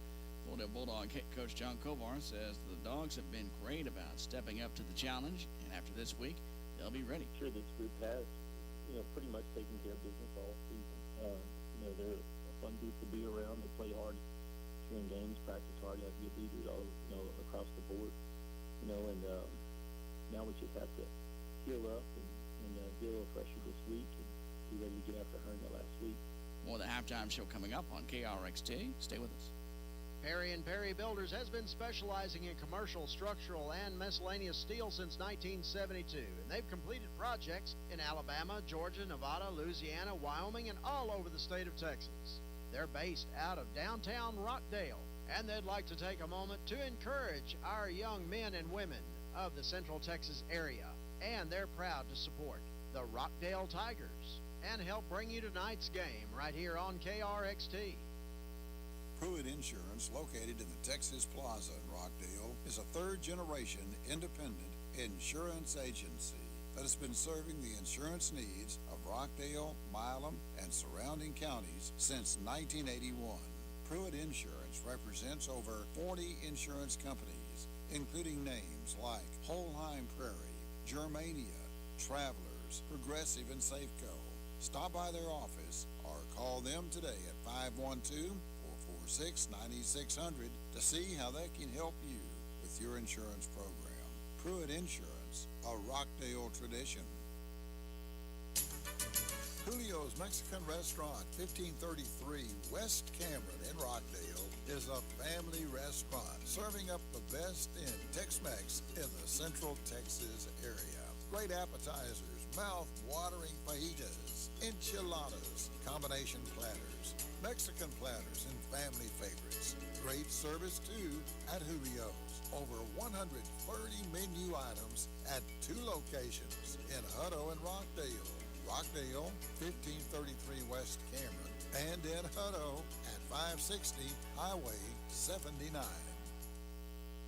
At Standards Home Health, we believe that you deserve compassionate, honest, and reliable care from only the finest healthcare professionals who go the extra mile. Standards Home Health provides in-home services for skilled nursing, home health aides, physical therapy, occupational therapy, speech therapy, and social workers. Standard staff of nurses and therapists are here to provide high-quality, safe, and cost-effective patient care, whether you're in your home, an assisted living facility, or in a family or friend's home. Contact one of your nearby Standards Home Health offices today. The halftime show continues on KRXT. The Tidda Ducks are in action tonight as they take on the Canyon Lake Hawks. The Ducks won their first district game in 4 years as they beat Marble Falls last week 42-26. The Ducks' last district win was in 2018 under former coach Rusty Purser when the Ducks beat Burnett 42-28 on the road. Coach Robert Little came in the following year in 2019, and the Ducks went winless in 2019 and 2020. In 2021, new head coach Brandon Houston came in and led the Ducks to their first win since that 9 in 2018. As the Ducks beat Robinson 32-13 to open the 2021 season. The Ducks had been looking for their first district win in 4 years until last week. Houston says the Ducks are growing in confidence. I think what our kids have gathered as the year's gone on, we've had some close wins, some close losses. I think they've realized, hey, we can compete. We are at least worthy of being able to be in the conversation that we're not just an easy victory any longer. And I think the victory Friday night really kind of pushed it over the edge in their mind. Houston also says the players see that they are making progress. Hey, we've still got a long way to go, but we've come a very long way already, and that we are a competitive ball ball club. And that's all we want to do is go out each week, compete, play hard, give ourselves a chance to win at the end. More the halftime show coming up on KRXT. Stay with us. Midway Grocery is a proud supporter of Rockdale Tigers sports, boys and girls. Jim and Shelley Eames stand ready to serve you. They're open at 446 Murray in Rockdale with grocery products, candy, chips, and your favorite beverages. You can also find your favorite newspaper at Midway Grocery. 446 Murray, proudly supporting all Rockdale high school sports. Winnie L. Nursing and Rehabilitation in Cameron at 2104 North Carnes offers skilled nursing care and rehabilitation services. They offer short-term care, long-term care, physical therapy, hospice care, and respite care, accepting Medicaid, Medicare, and private pay. Call 254-697-4985 or go to their website, www.winnielnursing.com. When trucking company management cuts corners or skimps on maintenance, it's the rest of the traveling public that pays. Some companies are notoriously skilled at hiding safety violations, and it takes experts who know what to look for to find them. No one wants to make it difficult for trucking companies to make a living. We just expect them to be good neighbors and good corporate citizens. If you or someone you love has been injured in a truck wreck, call Capellino, Dodd & Krebs at 800-460-0606 or see our website at yourcarwreck.com. Five Star Car Wash, located on West Cameron in Rockdale, announces 2 new machines. These machines will make your car or pickup shine like new. Check out their IQ Car Wash. You and your car will like the IQ Car Wash. It's smarter, cleaner, greener, and with 5 Star Car Wash, you get your choice of wash menu options. It makes it affordable too. Entering is simple and easy. No guide rails to worry about. IQ Car Wash at 5 Star adjusts to your car size and shape. It reaches hard to get to areas. Your wheels are cleaned in every wash. Even the undercarriage is blasted using multiple nozzles. Check it out soon at 5 Star Car Wash. The soft touch and the touchless. The IQ Car Wash. Also give your car a good vacuuming at 5 Star Car Wash. I'm Andrew Greenstein, and welcome to the TSN High School Football Spotlight for Week 9 of the 2022 season. The Midlothian Panthers are having a dream season so far. They enter their matchup in Killeen against the Ellison Eagles with an 8-0 record, 6-0 in 4-5A Division I. But hearts are heavy, not just in the football program, but in the Midlothian community as a whole. On October 15th, freshman head coach and varsity assistant Cliff White died following a valiant battle with cancer. He had just turned 37 years old. Around Memorial Day, he found out that he had urethral cancer, and in about 5 months. I mean, he went through 3 rounds of chemo and kind of watched him wither away there for a while, but he fought to the bitter end and had a great last week of life. That's Midlothian head coach Doug Wendell. He says Coach White will be sorely missed. He just had a phenomenal love of people, love of students. He had a calling, which was coaching. He's been in Midlothian High School for a decade and was as passionate about his softball sport and his teaching as he was football. And his spirit and fight lifted up our students. Great testimony of grit, great testimony of fighting and resolve, and just left a lasting legacy that'll last a long time here at MHS. And Coach White will certainly be on the minds of the 6th-ranked Panthers as they play for a district title and perhaps a state championship. We honored him at the ball game the other night, honored his kids and his wife. They're a big part of our family. We had a dinner after the ball game with all the staff and family. And it was certainly an emotional night at the Midlothian ISD Multipurpose Stadium as the Panthers hosted the Lake Belton Broncos. We'll talk about that emotional backdrop to last week's game when the TSN High School Football Spotlight continues. Texas, we're on a mission to stay homegrown and healthy. Texas Department of Agriculture's Farm Fresh initiative helps build relationships between schools and local farmers, ranchers, and food producers so that schools can add more local flavor to their menus initiatives, support student nutrition, and help increase access to Texas-grown foods for students across the Lone Star State. The program also helps boost local economies and supports local communities. Help us create a farm fresh generation. Visit farmfreshtexas.org. This product was funded by the USDA. This institution is an equal opportunity provider. Hi everyone, this is Rodney Anderson. Are you feeling inflation every single day hurting your pocketbook and you're watching your credit card balances go up? I may have the perfect solution for you with the cash out refinance. If you own a home, have good to excellent credit, and have equity in your home, all it takes is one simple phone call to 1-800-EXPRESS to see if a cash out refinance is the right solution for you. With approved credit. Terms subject to change without notice. Equal housing lender. NMLS ID 2129. Not affiliated with a government entity. MLO. NMLS ID 196730. Welcome back to the TSN High School Football Spotlight. Last week, Midlothian hosted the Lake Belton Broncos in the team's first game since the passing of assistant coach Cliff White. Head coach Doug Wendell says the team put stickers on their helmets in honor of Coach White. Whenever he found out he had cancer, there's a book, Be a Buffalo, and Run Towards the Storm, and he really took hold of that, and took pictures with a buffalo, and bought into that mantra, and so we're going to put a buffalo sticker on our helmet. We have a sticker on our helmet that says, Fight Like Coach White. It's kind of been the motto since we found out that he had cancer, and it's kind of taken hold throughout the entire community, and just can't say enough about how people responded. It's a wonderful place to live, wonderful place to raise kids.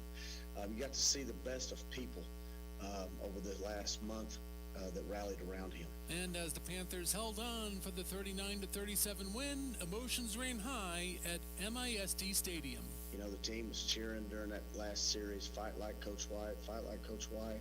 People in the stands were yelling it at the end of the game.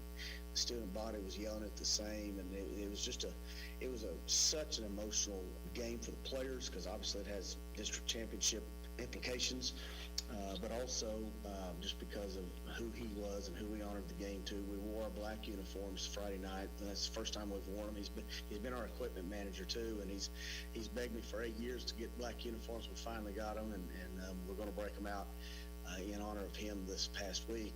Unfortunately, he wasn't with us, obviously, other than in spirit, but it was a special night for our community, special night for MHS, a special night for our football program. Again, Midlothian is taking on Colleen Ellison this week, and they wrap up their regular season next week at home against the Red Oak Hawks. Much thanks to Coach Doug Wendell for being on this week's TSN High School Football Spotlight. I'm Andrew Greenstein.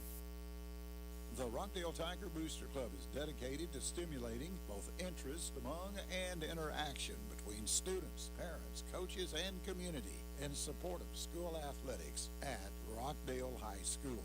The Rockdale Tiger Booster Club reminds you, Tiger Fight never dies. In the 2021-22 school year, the Rockdale Tiger Booster Club spent over $50,000 to support all athletic programs. Rockdale Tiger Booster Club reminds you, Tiger Fight never dies. TFND. Meet your friends at the ranch for great food and entertainment. The Ranch. Your favorites like burgers, fish, shrimp, hand-cut fries, onion rings. Meet your friends at the ranch with great food. The ranch is open Wednesday through Saturday at 5 o'clock. Rockdale Tiger Big Blue Band from Tigerland, bringing the Tigers back out. No, not bringing the Tigers back out on the field. They were just concluding their halftime show. The Big Blue Band it's the homecoming halftime show, and our homecoming queen for 2022 is Eileen Alonzo. So big congratulations going out there. Rockdale Fair was last week at the Rockdale Fair Queen Contest. Now we got the homecoming, and so it is football season here in Rockdale. J. Davis City Whiteside with you from the Rockdale Country 4 broadcast booth. Rockdale leads 21-19 over the Academy Bees. The Tigers, if they win this game, they keep themselves in contention for a playoff spot. And AJ, as we said, this game is just kind of a microcosm of the Tigers season. They do some good things, and then they just commit some frustrating mistakes, and they just put themselves in a kind of a hazardous spot. Exactly. Of course, we're seeing everything that has happened throughout the football season rolled up into this one football game. But the fortunate part of it, the Tigers possess a 2-point lead, 21 to 19 at this point. And another good thing, Tigers will have the football coming out of the locker room to start the second half. Hopefully they can march down the field and get a score and put some distance between themselves and the Bees. But you gotta expect coming down the stretch it's just going to be just a battle, as it has been pretty much throughout this game. And again, the Tigers, one thing we were talking about, we thought for the moment we thought we might have been off air and said, man, the coaches we had, growing up in school, that if we'd have made a mistake like that, the Tigers committed I guess it was unsportsmanlike or unnecessary roughness penalty, 15 yards after that kickoff, in which after they scored, that gave Academy a better field position. They decided to go ahead and go down the field. They ended up scoring, and we were saying that, boy, our coaches would have been just ripping and letting their dismay and their unhappiness be known quite loudly there. The Tiger coaches weren't just yelling or whatnot, but I'm sure they were making their voices heard in whatever way, because that was just not a good sequence there. The Tigers commit the penalty there, and that gives Academy good field position. They end up driving down to score. They don't convert the 2-point conversion, so they don't tie it up, but still it gets them to within less than a touchdown margin. And of course, you just wonder, not to say that they would not have still tried to push the ball down the field, but you just wonder what happened. But as I said, that's going by the wayside right now. Tigers have a lead and will come out of the locker room with the football, and you could make that a little bit better if the Tigers could come down and put some points on the scoreboard. Very big football game for Rockdale, of course, trying to get into the big dance. I should have said the state playoffs. And, of course, both these teams in the same situation, vying for that fourth spot, and both teams will have to win both remaining games, including this one. So Rockdale will have to beat these Bees and then go to McGregor and beat the Bulldogs. So, and Academy, the reason this lines up favorably for the Tigers is because Academy, after tonight, even if they win tonight, they would have to they have to take on Franklin in the last week of the season, and Franklin is showing that they're just as tough as it gets. I mean, they are the number 1 ranked team. They're defending 3AD2 state champion. They're showing that they can dominate 3AD1 as well. Exactly, and of course the thing about it, that would be a tough row to hoe. But Franklin, I should have said the Bees would be in better shape if they could win tonight. But Tigers going to have a lot to say about this. They're going to get this ball. They're going to move it down the field and put some distance in between these Academy. They need that opening score. Here's a pop-up kick taken by the Tigers, covering it up at their own 38-yard line. And so the Tigers will start first and 10, just underway in the third quarter. Jay Davis, AJ Whiteside with you. I want to remind you the third quarter of tonight's game is brought to you by Applewood and Chevrolet Buick in Rockdale, investing in Rockdale and investing in you, providing transportation to the KRXD broadcast crew for all out-of-town Tiger games. First and 10 with the Tigers from their own 38. In the gun, 3 receivers to the left, 1 to the right. Tigers looking things over. They're asking the coaches to back up a bit. The officials are. And Tigers lining up. Barczyk in the gun. Takes a snap. Inside handoff coming left. And tripped up and brought down after a gain of a couple is Tim Grice. And, of course, they snuffed that play out nicely. Mr. Grice has not gotten a whole lot of real estate there. If he could bust one on the outside, he could really run. State finalist there in the 100 meters. Second down and 9 in the gun from their own 39. Barczyk looks over to the sideline. 3 receivers to the right, 1 to the left. Long count, takes a snap, back to throw. Big pass underneath, complete to Riley Spears. To midfield and brought down with a 5-star Collins first down for the Tigers. Exactly. Of course, that should and does move the first down marker. And of course, Ronnie has made some great catches for the Rockdale Tigers. Of course, the plus thing about that young man, he's going to be playing for the Tigers for a while. He's got a good set of hands on him, and of course, look like a really nice, good athlete there. He is a junior. He'll be with the Tigers next year. Kind of that tight end H-back spot. From midfield in the gun, snap is back.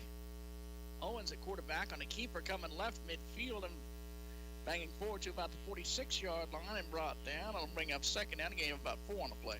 Of course, once again, as I say this once again, that 4 yards, that's a big deal. As long as you're not doing that 4 yards the other way. Second down, it was a gain of about 5, bring up second down and 5 from the 45, 10.5 minutes to go in the third quarter. 4 wides, 2 to each side from just inside the left hash. Barczak surveying the field. And the gun takes a snap back to throw. Quick pass out in the left flat, complete to Owens. 45 to the 42-yard line and out of bounds. I'll bring up third down and short for the Tigers. Exactly, that's where you want to have it. And of course, nicely read by the Bees defense, picking up about 3 yards. Tigers on the move inside of the Bees territory. Trying to use the short, quick passing game here. And that'll bring up third down and a couple. In the gun, 3 receivers to the right. Clean back to the right. On third down and a couple. It's Owens taking the snap on the keeper coming right. Slides past the defender, 40, 35 to the 30. Still going, 26 and out of bounds. That'll be enough for a 5-star Conway's first down for the Tigers. Of course, good patient run by Robert Owens at time. Had enough time to kind of pick a position or pick a hole in which he wanted to explore.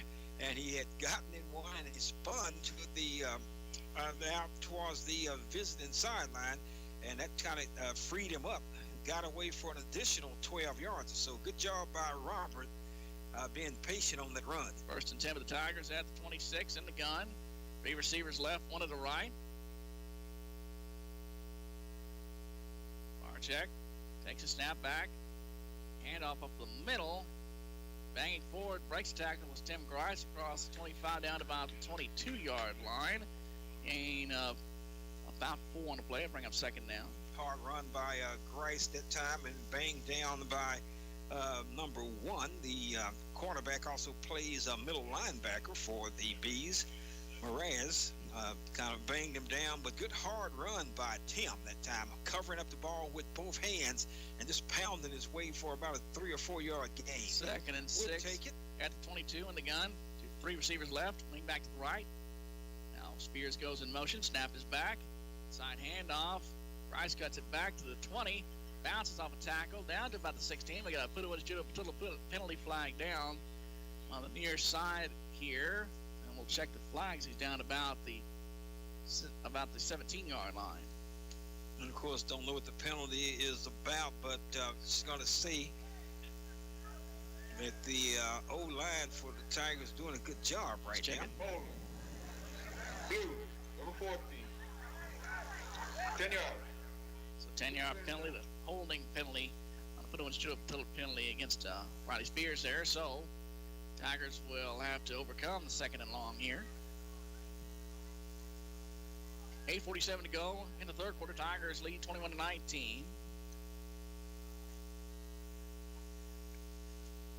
On the Rockdale Country Pro broadcast booth, Jay Davis, CJ Whiteside with you. Tigers battling for a playoff spot here. Rockdale and Academy battling. The Tigers are a game back of Academy for that fourth and final playoff spot. A win would tie them up, with Academy facing Franklin next week and the Tigers facing McGregor. Second down at about 11 after the spot foul on the holding.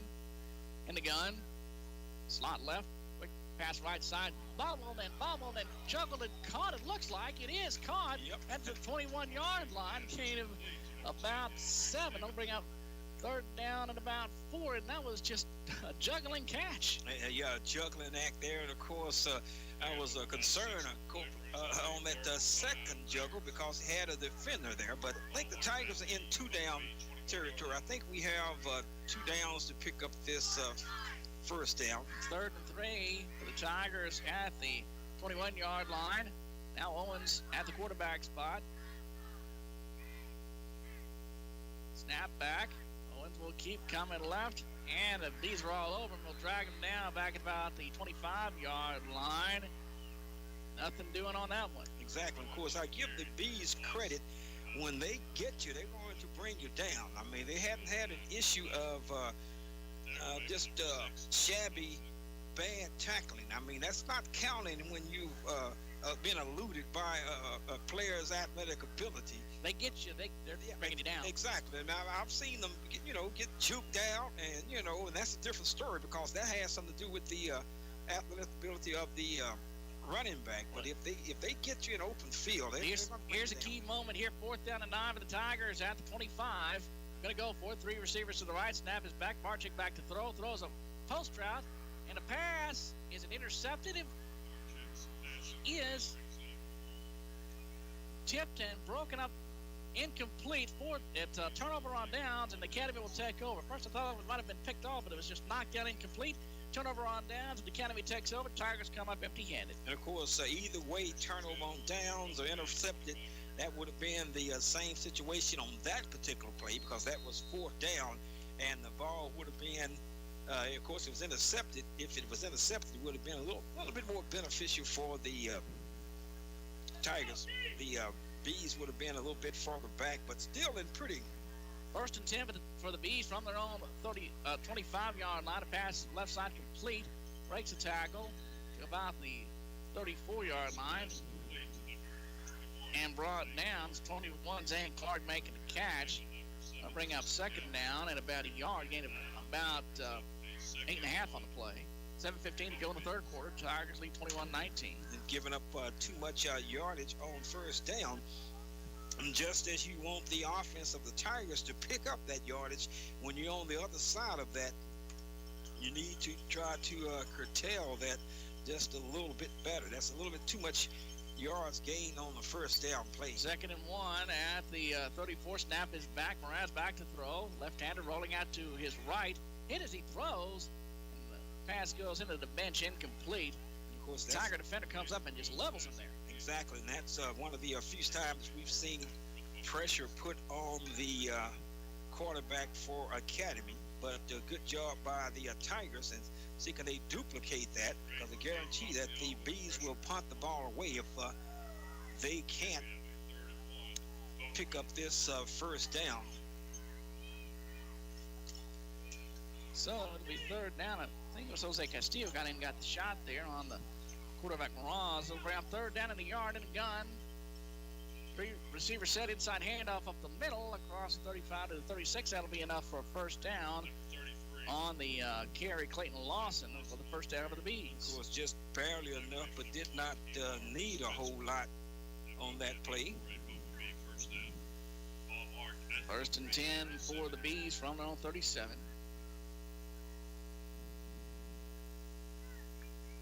We'll have the TSN High School scoreboard and wrap up coming up tonight after the game.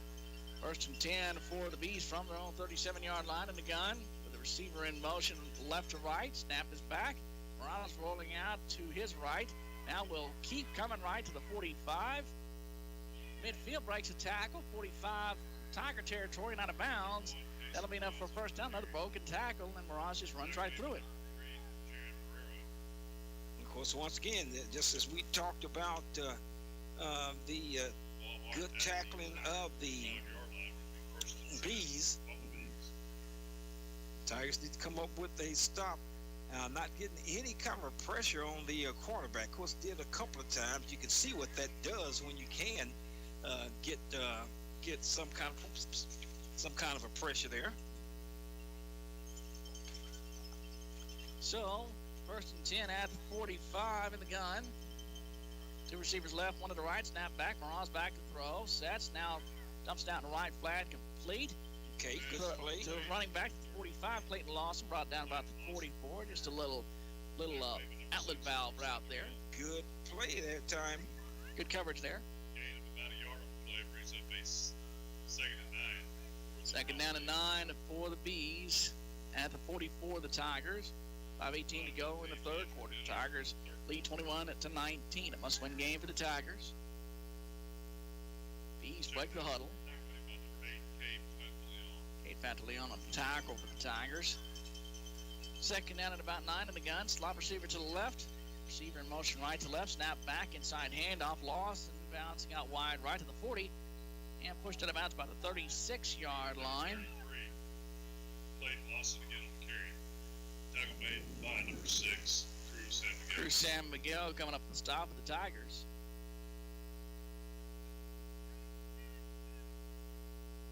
.43 to go in the third quarter.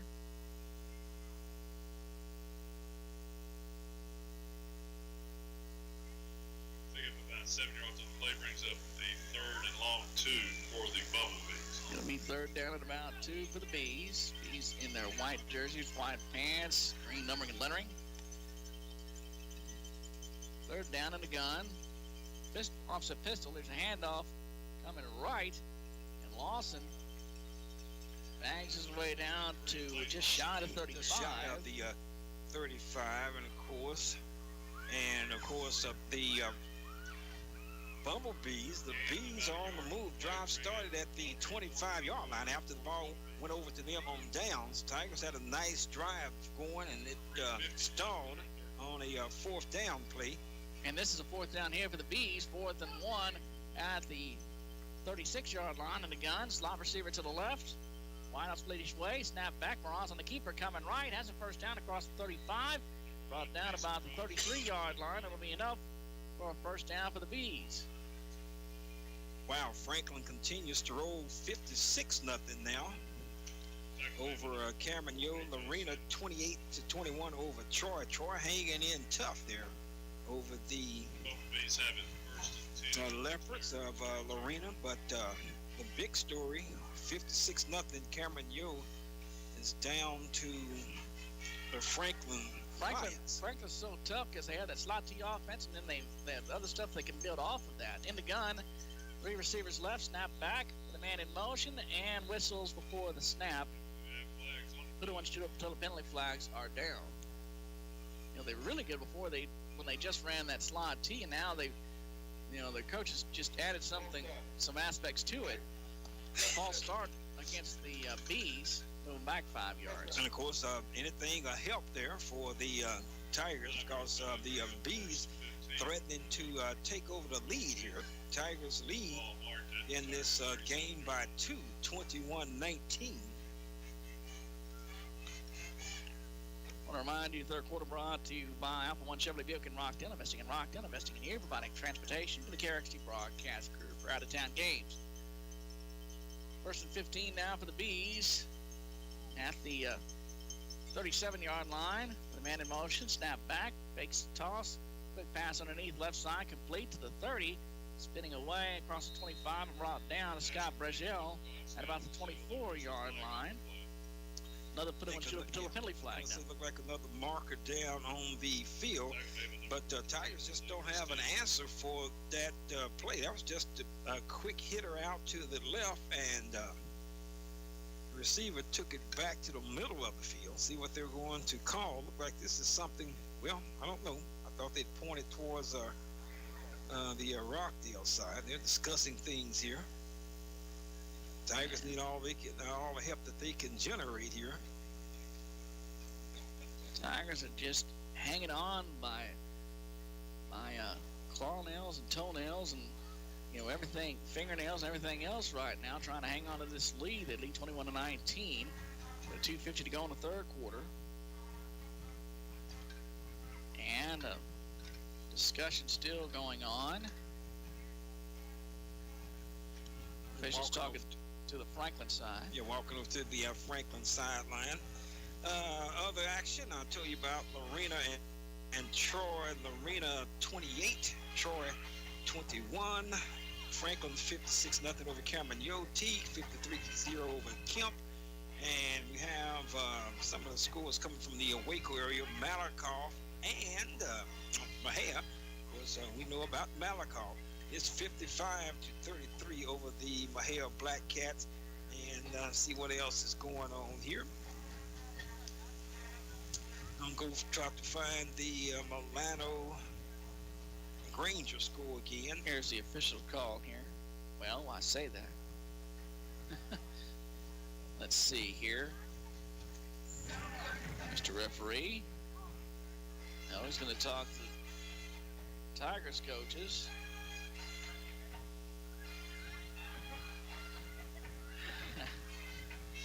And this is one of those infamous moments where we say, we're here at a football game and a baseball game broke out. Yep, we've seen that instance before.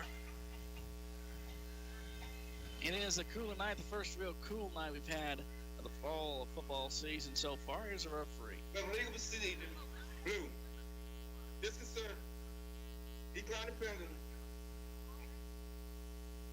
Legal procedure against the Tigers, so they must have, but did they mess around with the ball or something before the snap? Because they're on defense. Well, I was going to, I'll try to figure that one out tomorrow, but I don't know.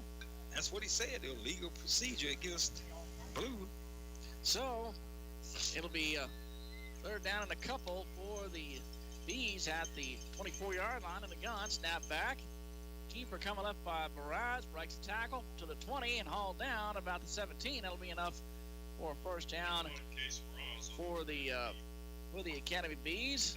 I think the official just made a mistake in his announcement. I think the legal procedure was actually on the offense because he said it was declined. Isaiah Sauls made the tackle for the Tigers. First and 10 in the red zone, in the Ranch red zone at the 18-yard line in the gun. Slot receiver to the right, tight end to the left. Snap is back. Handoff coming wide. Right is lost. He cuts it back inside, and he's stacked up and brought down at about the 20, at about the 16-yard line. Lawson on the carry, brought down by number 73. For the Tigers, making the tackle, Chad David. Plugged up the hole nicely that time, did David. It's 1:55 to go on the third quarter. Tigers with the lead, 21-19. Academy is threatening here. They're in the Tigers red zone at the 17, the Ranch red zone. In the gun. Slot receiver to the right, one to the left, wide left. Snap is back to throw. Quick pass right side, complete. Throw to the 15. Trying to maneuver along the sideline and brought down. Alex Lofton with the catch. Brought down at about the 9-yard line, just inside 10. Just short of the first half. Third down about 2. With 1:13 to go in the third quarter.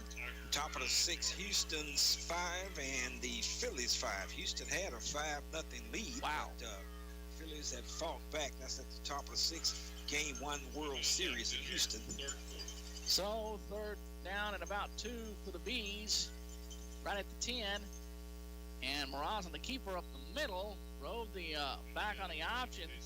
Surges forward, brought down just shy of the first down. Will bring up fourth down and about a yard. See what the Bees are going to dial up. They'll probably go for this. Because I don't know what their kicking situation is like.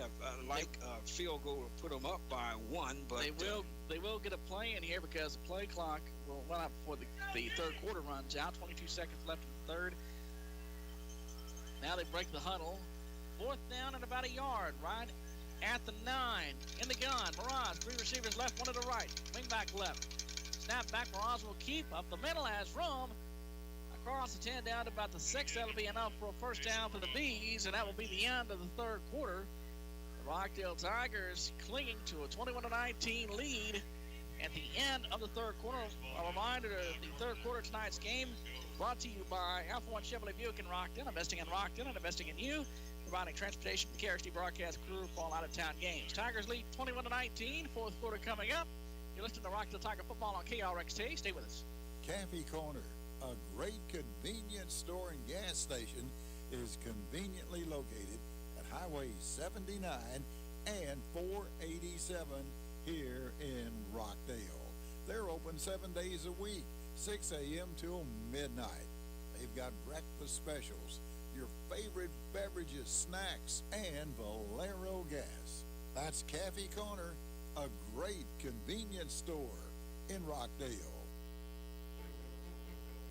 Texas Propane has been serving Central Texas since 1984.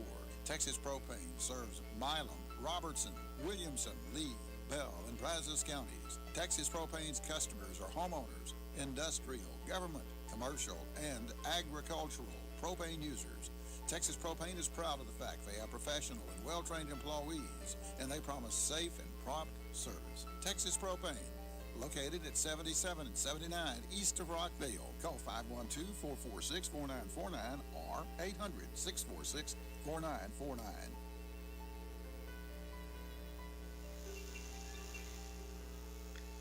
Back at Tiger Field here in Rockdale, fourth quarter coming up. The Rockdale Tigers lead 21-19, but Academy driving to the first and goal right at the 5-yard line.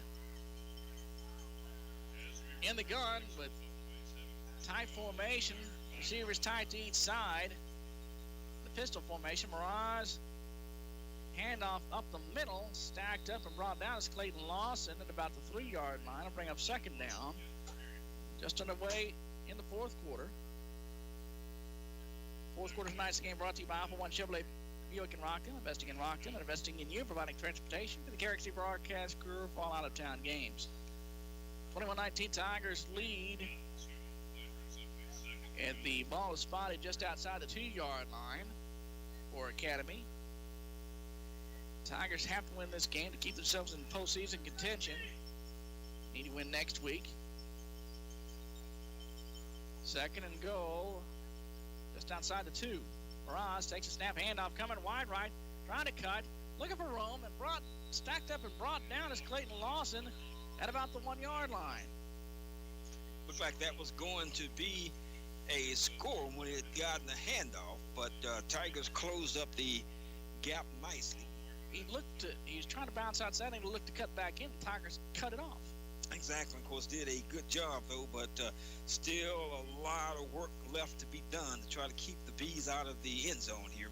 I think Jose Castillo got in there on the stop. And of course, this drive started after the takeover on downs there. Tigers had a great drive going, but just could not finish it off. So, third and goal, inside the 2, in the pistol. Snap back. Mirage on the keeper, coming right to the goal line. It's a touchdown for Mirage. 2-yard touchdown run, and Academy has the lead. And of course, you saw that coming. It just would have been, it would have taken a whole lot to keep them out of the end zone that time. And that's wrapping up that 75-yard drive by Mirage as he banged the ball into the end zone from 2 yards out. Extra point, good snap and hold. Pressure on the kick. The kick is on the way, and the kick is good. Time on the field. 26-21, the Rockdale Tigers trail the Academy Bees. 10:22 to go in the ball game for the Rockdale Country Club broadcast booth. You're listening to Rockdale Tiger football on KRXT. Stay with us. For family dining at its best, it's the Parsley family in Rockdale, Lee's Landing, and Texas Fajita. Lee's Landing has daily specials, and also check out their nighttime specials. Texas Fajita is open Friday and Saturday. Drive-through dining, fast food, all great. All located on Highway 79 here in Rockdale. The Parsley family of restaurants. When you need tires, the place to go is your Napa dealer on West Cameron Avenue in Rockdale. Not only do they carry the tires for your cars and trucks, they've also got tires for your ATVs, farm tires, tractor tires, 18-wheeler tires, anything that needs a tire, they probably can get it for you at Napa on West Cameron Avenue in Rockdale. Give them a call at 512-446-2505. That's your Napa Auto Parts dealer on West Cameron Avenue in Rockdale. Back at Tiger Field in Rockdale from the Rockdale Country Club broadcast booth. Jay Davis, AJ Whiteside with you. The Rockdale Tigers trail 26-21 to the Academy Bees. Here's the kickoff taken by the Tigers. Ferrero breaks a couple of tackles. That's round 35 still going to the 40. Such a tackle. 45 midfield. Breaking away. 45 to the 40. chased it along the sideline to the 30, dances down to the web. A couple of tacklers out of bounds at the 20-yard line. A huge return by Gary Marrero. That's exactly what the Tigers needed. Now back in business. Just got to take care of the football. No flags down. That's the first thing you do when you get a big run like that. Marrero, good job there. That's good. The touchdown summary. Now, that was a 75-yard drive by the Academy Bees. 13 plays it took. A 2-yard touchdown run by Casey Mraz. And the point out touchdown was good. 26-19 is the score. But the Tigers set up in good fashion. At the Academy 20-yard line, they have to take advantage here. First and 10 at the 20. Tigers trail 26-21. 10-10 to go in the game. It's a handoff over the right side. And Tim Grice bangs his way forward across the 20 down to about the 17-yard line. Bring up second down. And of course, Grice running hard, covering up the football.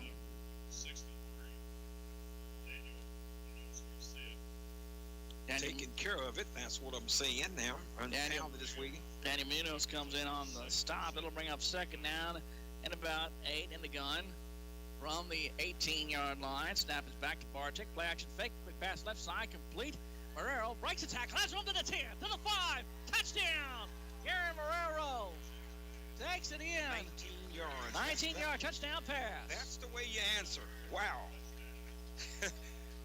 I'm telling you, if these kids, I'm trying to put this in a friendly broadcasting way, if the defense could step up or have stepped up or would have, it's no telling what this team's record could be, because they can score like that, and that has been prevalent throughout the entire season. That is nothing new. And that score gives the Tigers back the lead with 9:31 to go in the game. Getting set, they're going to go for 2, it looks like, and they got to hurry here. 6 seconds on the play clock with 5, with 4, and they line it up. Barczyk, and we've got whistles. I don't know if they got the play off before the play clock went down. Excuse me. And I don't see flag. Well, what's the... So, we got a false start against the Tigers, putting one student until a penalty on the 2-point try. Now both teams are walking back to their sidelines. Timeout call by the Tigers.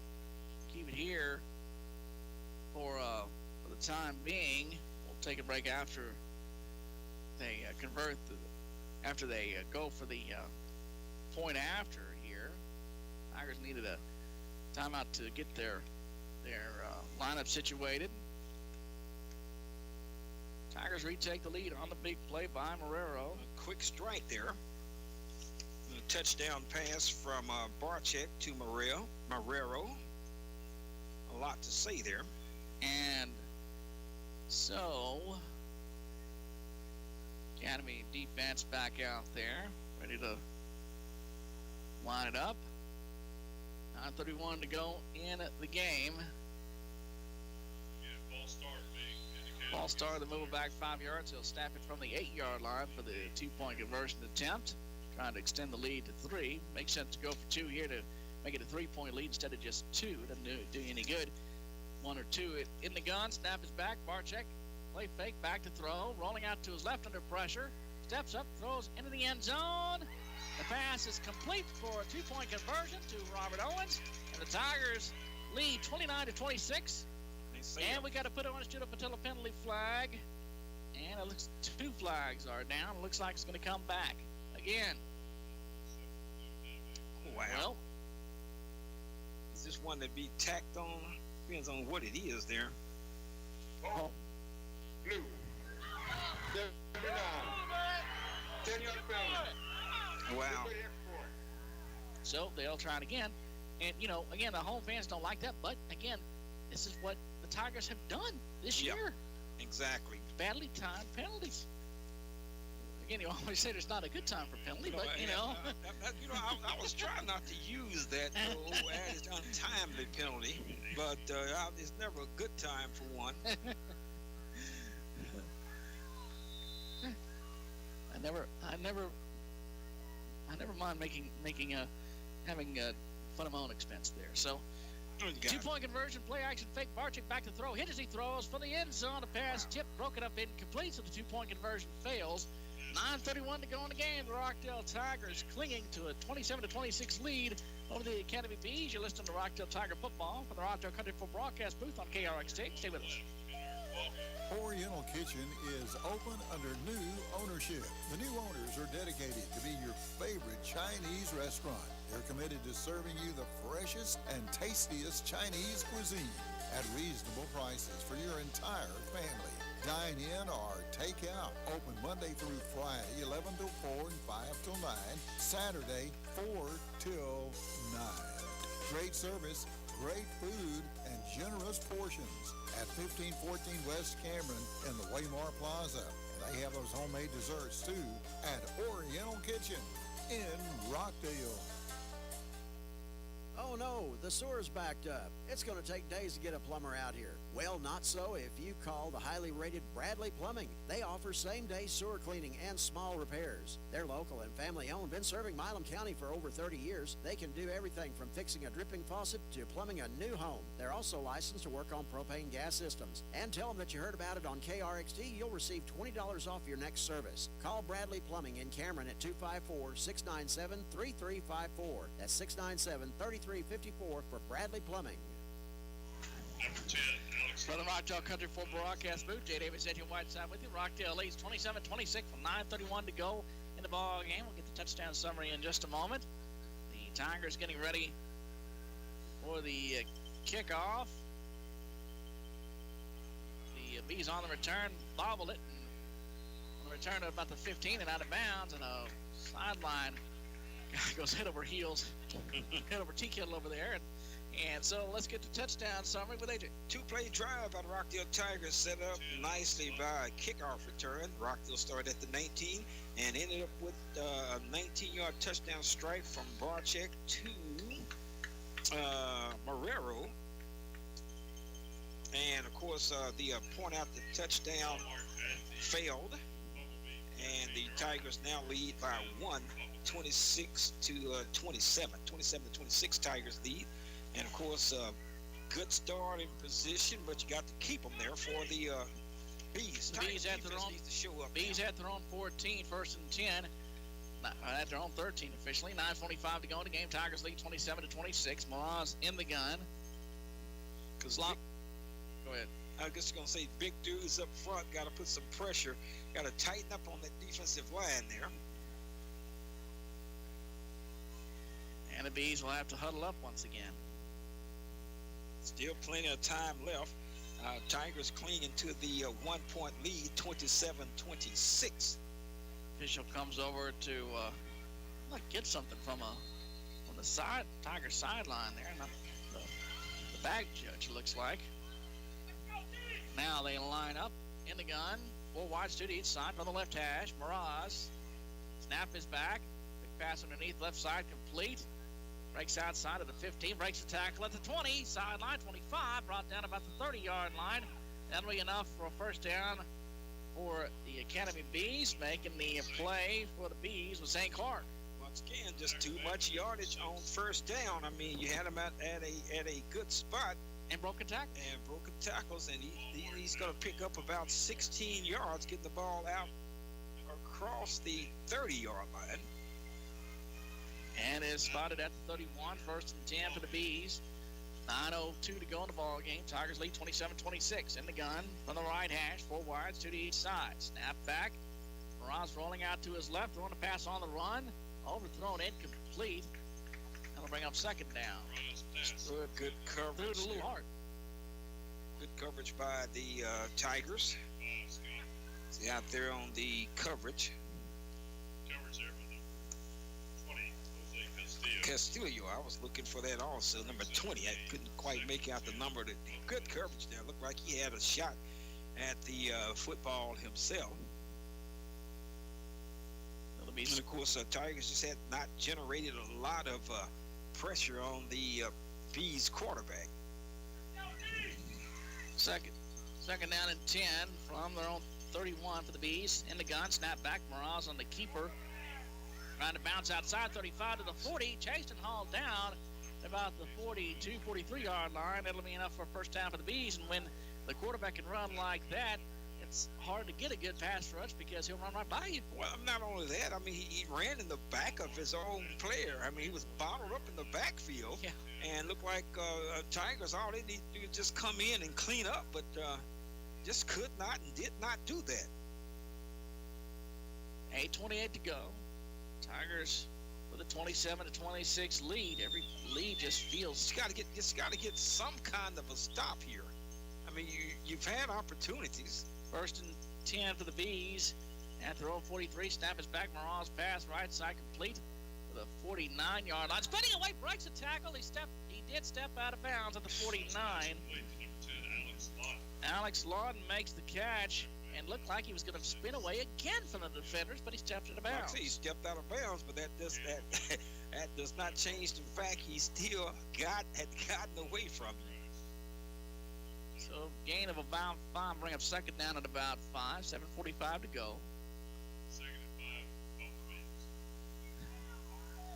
Bees operating with a huddle. We haven't seen them much at all this year. In the gun, 3 receivers to the left, wing back to the left. 1 wide out to the right, empty backfield, snap back. Morales will keep up the middle. Has room midfield, breaks another tackle. 45 still going to the 40, sideline to the 30, to the 20, to the 15, to the 10. From the 48, that'll be a 52-yard touchdown run from Morales. Wow.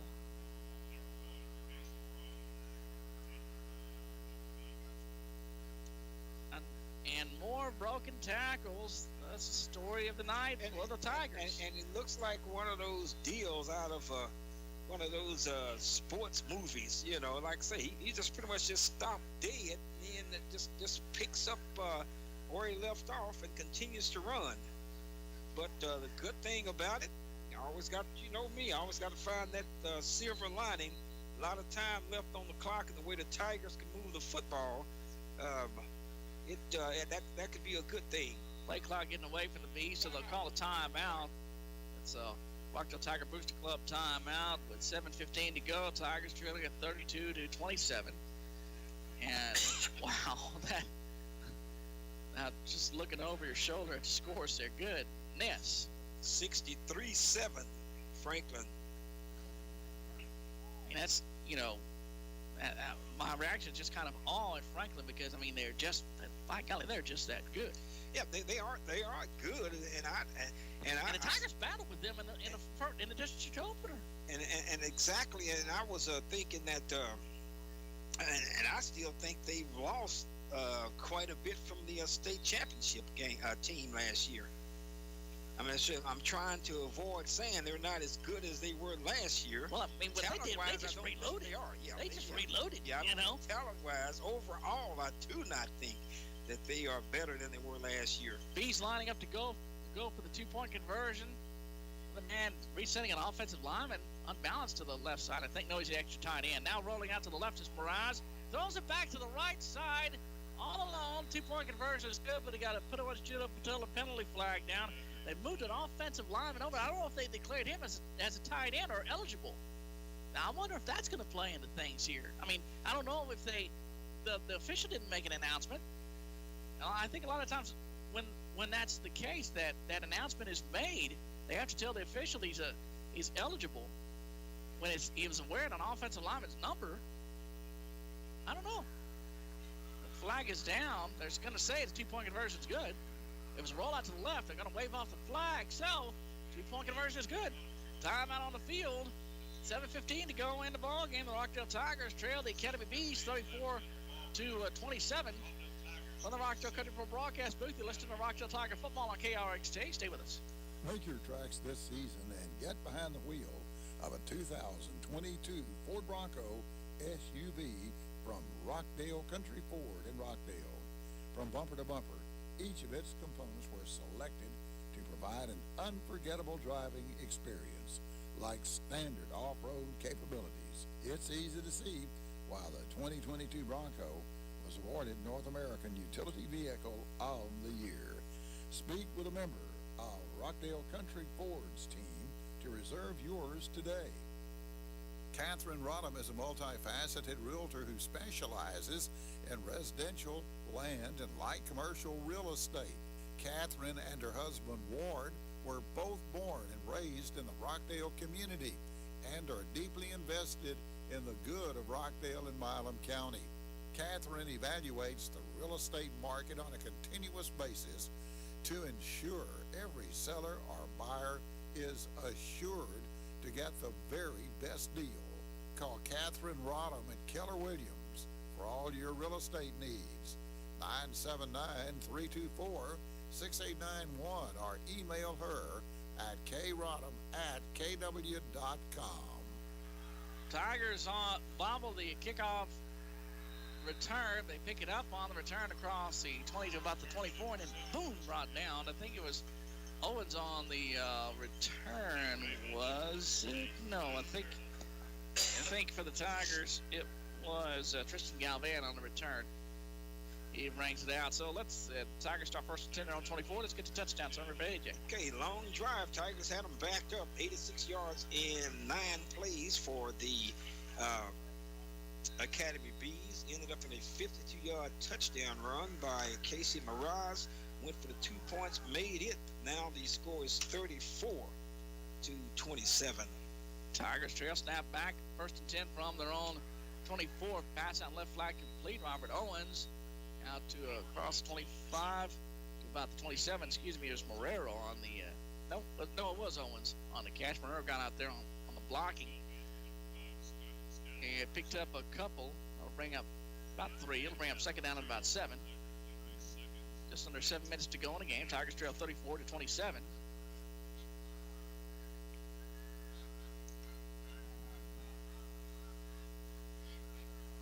Second down and about along 7 in the gun.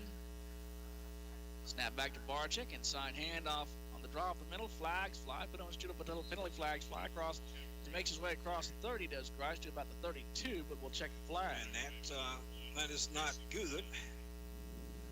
The way things have been transpiring, things been going here for the Tigers. Again, just the way the Tiger season's gone, just the look like this one may be.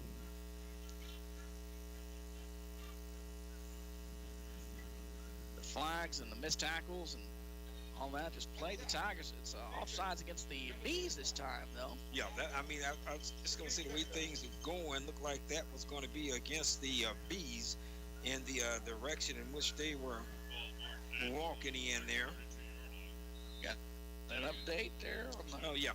Still 5-5 the baseball game. Of course, top of the 7th, bases loaded for the Fields with 2 outs. Game 1 of the World Series. Here, Tigers trail 34-27, 6:18 to go. Barczyk on the keeper around the right end on second down at about 3. And he brings it out to about the 33-yard line. Bring up third down and short. They're going to say. And they're going to check it, and they're going to say he had enough for a 5-star call on first down. I thought maybe he had inked it out there, if I can get that out. Eke, that's a word. He got the first down. So Tigers have first and 10. A 5-star call was first down, first and 10 from their own 34. 5:40 to go in the game. In the gun, 2 receivers left, 1 to the right. Snap is back. Barczyk play action fake. Now scrambles up the middle, across the 35 to about the 37-yard line. Brought down by the middle of the defense. Exactly. Of course, looked like he's going to get about 3 yards, and looked like it was going to be more, but it was a delusion there because Barczyk dropped back and then had to come back across the line of scrimmage. Second down at about 7. In the gun, Tigers look over to the sideline for the call. 2 receivers to the left, 1 to the right. Now the Tigers have the call. They'll line up. Barczyk has him set. Snap back. Play action fake. Back to throw. Under pressure. Steps up, rolling to his right. Throwing a pass right side complete. To about the 48. Breaks the tackle midfield and brought down at about the 47-yard line. In Academy territory. DeAndre Stevens is brought down with a 5-star Commonwealth first down for the Tigers. It was a great play by the receiver, Stevens, because that ball was thrown high.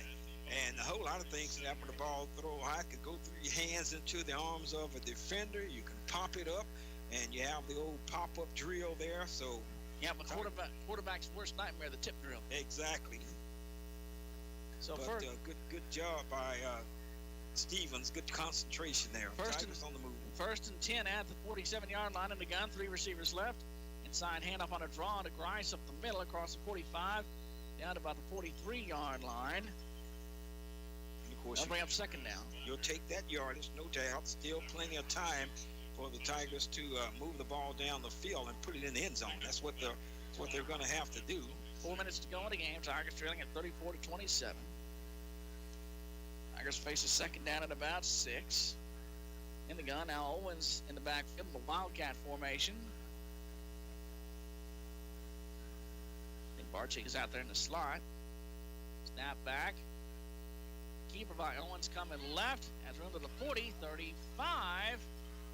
A couple tacklers stack him up there, but he's brought down just shy of the 35 by the 36-yard line. That'll be enough for a 5-star Commonwealth first down. The Tigers, fresh set of downs, are in business. And of course, moving the ball down the field, started on the 24-yard line. This drive, you pretty much know what the Tigers is going to do. They're in that situation now where you pretty much going to go for the score, but you have to. Time winding down. Yeah, there's not time for two possessions here. Yeah, exactly. So you know what's going to happen. So you know what you have. 1st and 10 at the 36. Barczyk, quick pass on the right flat, complete, and break to the 35, brought down about the 34-yard line. Maybe inside the 35. Again, of a couple will bring up 2nd down. And I give credit to the Bees. They've done a pretty nice, admirable job on the Tigers' skill guys in open space. I mean, that's so much one of the best jobs we've seen on this particular offense. Tigers have been able to do some things with Friday Spears going up the middle from that kind of that tight end H-back spot. 2:30 to go in the ball game. Tigers trailing 34-27 in the gun. Barczyk, 2 receivers to the right and 1 to the left. Spears in motion. Snap is back. Play fake rolling out to his right. Barczyk throwing a pass right side. Complete and out of bounds. And that should be enough for 5-star Commonwealth first down to Robert Owens making the play. The Tigers have a fresh set of downs. Spotted at about the 21.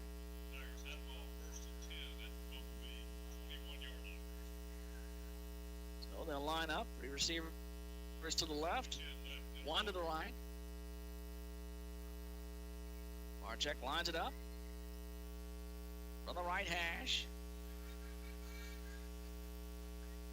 Barczyk takes the snap. Inside handoff to Grice up the middle. Got to put it shoot up until the penalty flag down as Grice bangs down to about the 26-yard line. We'll check the flag. And of course, I'm afraid that's going to be against the Tigers because he was looking at the play. Yeah, straight on. Right in the middle of the play there. Right in the middle of the play looking. And I don't think it's something that the ball carrier did. 77. So it's holding against the Tigers. 77 is Cooper Anderson. Tigers will have the ball move back to about the 31 to be 1st and 20. 2:05 to go in the game. Tigers trailing at 34-27. That's a long time to be facing well behind the chains. 1st and 20 in the on-two backfield, and we got a whistle and a timeout. Rockdale Tiger Booster Club timeout with 1:57 to go in the game. And Tigers, giving themselves 1st and 20. They got some doing to do here. Yeah, exactly. And of course, as I say, you already know this is like remind you this evening. Not extra innings, what you call it in football. When you go in what is it? I can't even think tonight. What, overtime? Overtime. That's what I'm looking for. Bail me out there. And like your overtime, you know what you have to do. Yeah. So you know you got 4 plays to pick up the necessary yardage needed to pick up the first down, and you know you got to put the ball in the end zone. Only thing you don't know at this particular point, if you get the ball in the end zone, are you going to try to kick the?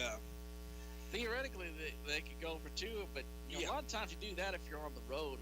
At home, you're pretty much comfortable with playing in overtime. But first, it's first down and 20 from the 31-yard line in the gun. 2 backs in the backfield. Slot receiver to the left is Riley Spears.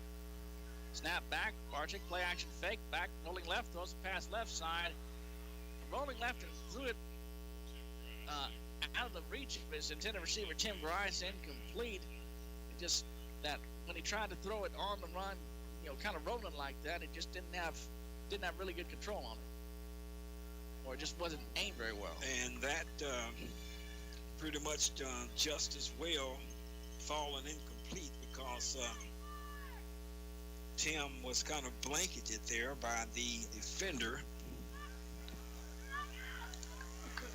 And it would have lost a yard or 2, I think. So that's one that you just assume not caught unless you're going to catch it in. 2nd and 10 now for the Tigers at the 31. Snap is back. Play action fake. Barczyk rolling out to the right. Throwing a pass right side. Complete there. Spears to the 20.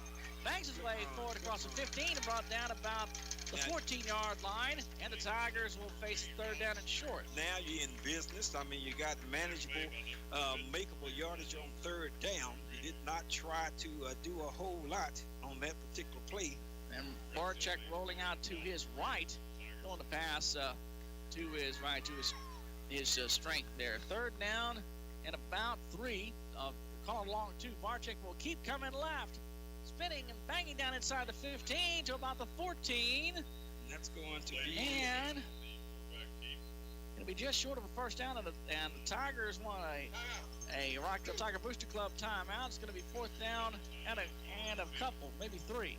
And here is your ball game and possibly your season on this play here. That's not a stretch to say because, again, the Tigers have to win this game in order to keep their playoff hopes alive. If they lose this game, then they're going to McGregor next week, and then their season's over. And pretty much you have to win this one and that one in McGregor. Final score in Franklin, 63. For Franklin, Cameron Yo, 63-7. Also becoming final, 49-21, Lorena over Troy. And those teams are in this district. That's why that is some interest to us here. And McGregor has the bye tonight. McGregor had an open night. Thorndale had an open night tonight. Thorndale's going to play Hearn next week. They're going to the playoffs. Tigers 4th down and about 2.5 here.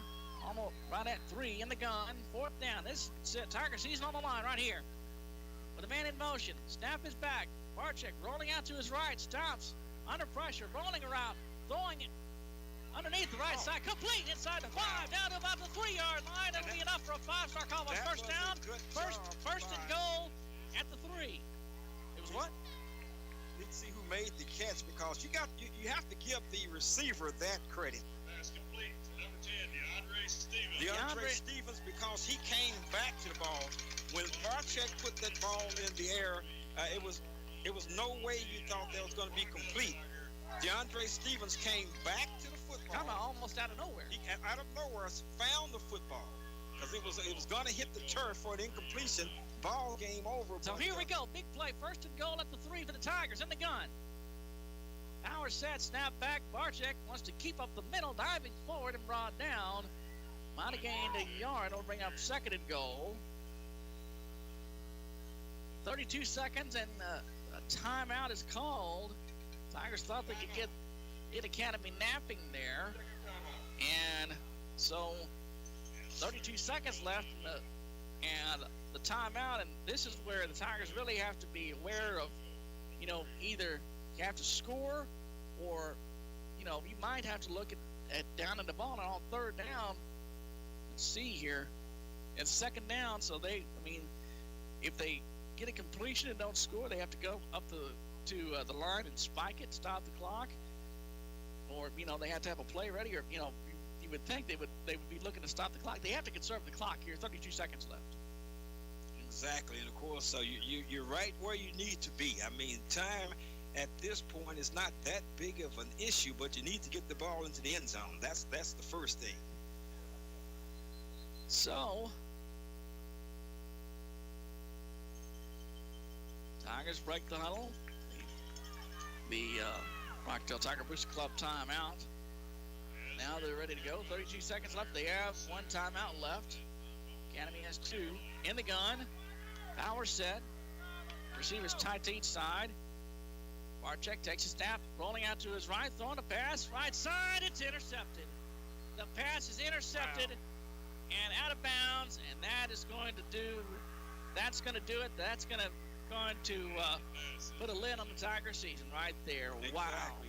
And of course, I don't see what was out there, but that was a golden chance going by the wayside there for the Rockdale Tigers. Great drive. This drive started way back on the 24-yard line and is going to stall right there at the goal line. Didn't get the young man that picked the pass off, but that's pretty much going to salt things away there. So, the Tigers will be going to McGregor, and then their season will come to an end. Just disappointing. They put together such a great effort to put themselves in possession. And, I mean, goodness, so many things go into one play, whether the quarterback was told, run, if it's there, throw it, and if not, throw it out of the end zone. Unsportsmanlike conduct against the Tigers. The put on stood up a total penalty. That's kind of immaterial now. But Tigers season going to they've gotten next week, but their road is going to come to an end in such disappointing fashion. Morales will line up in the spread, kneel down, takes a snap, kneels it down, 25 seconds left.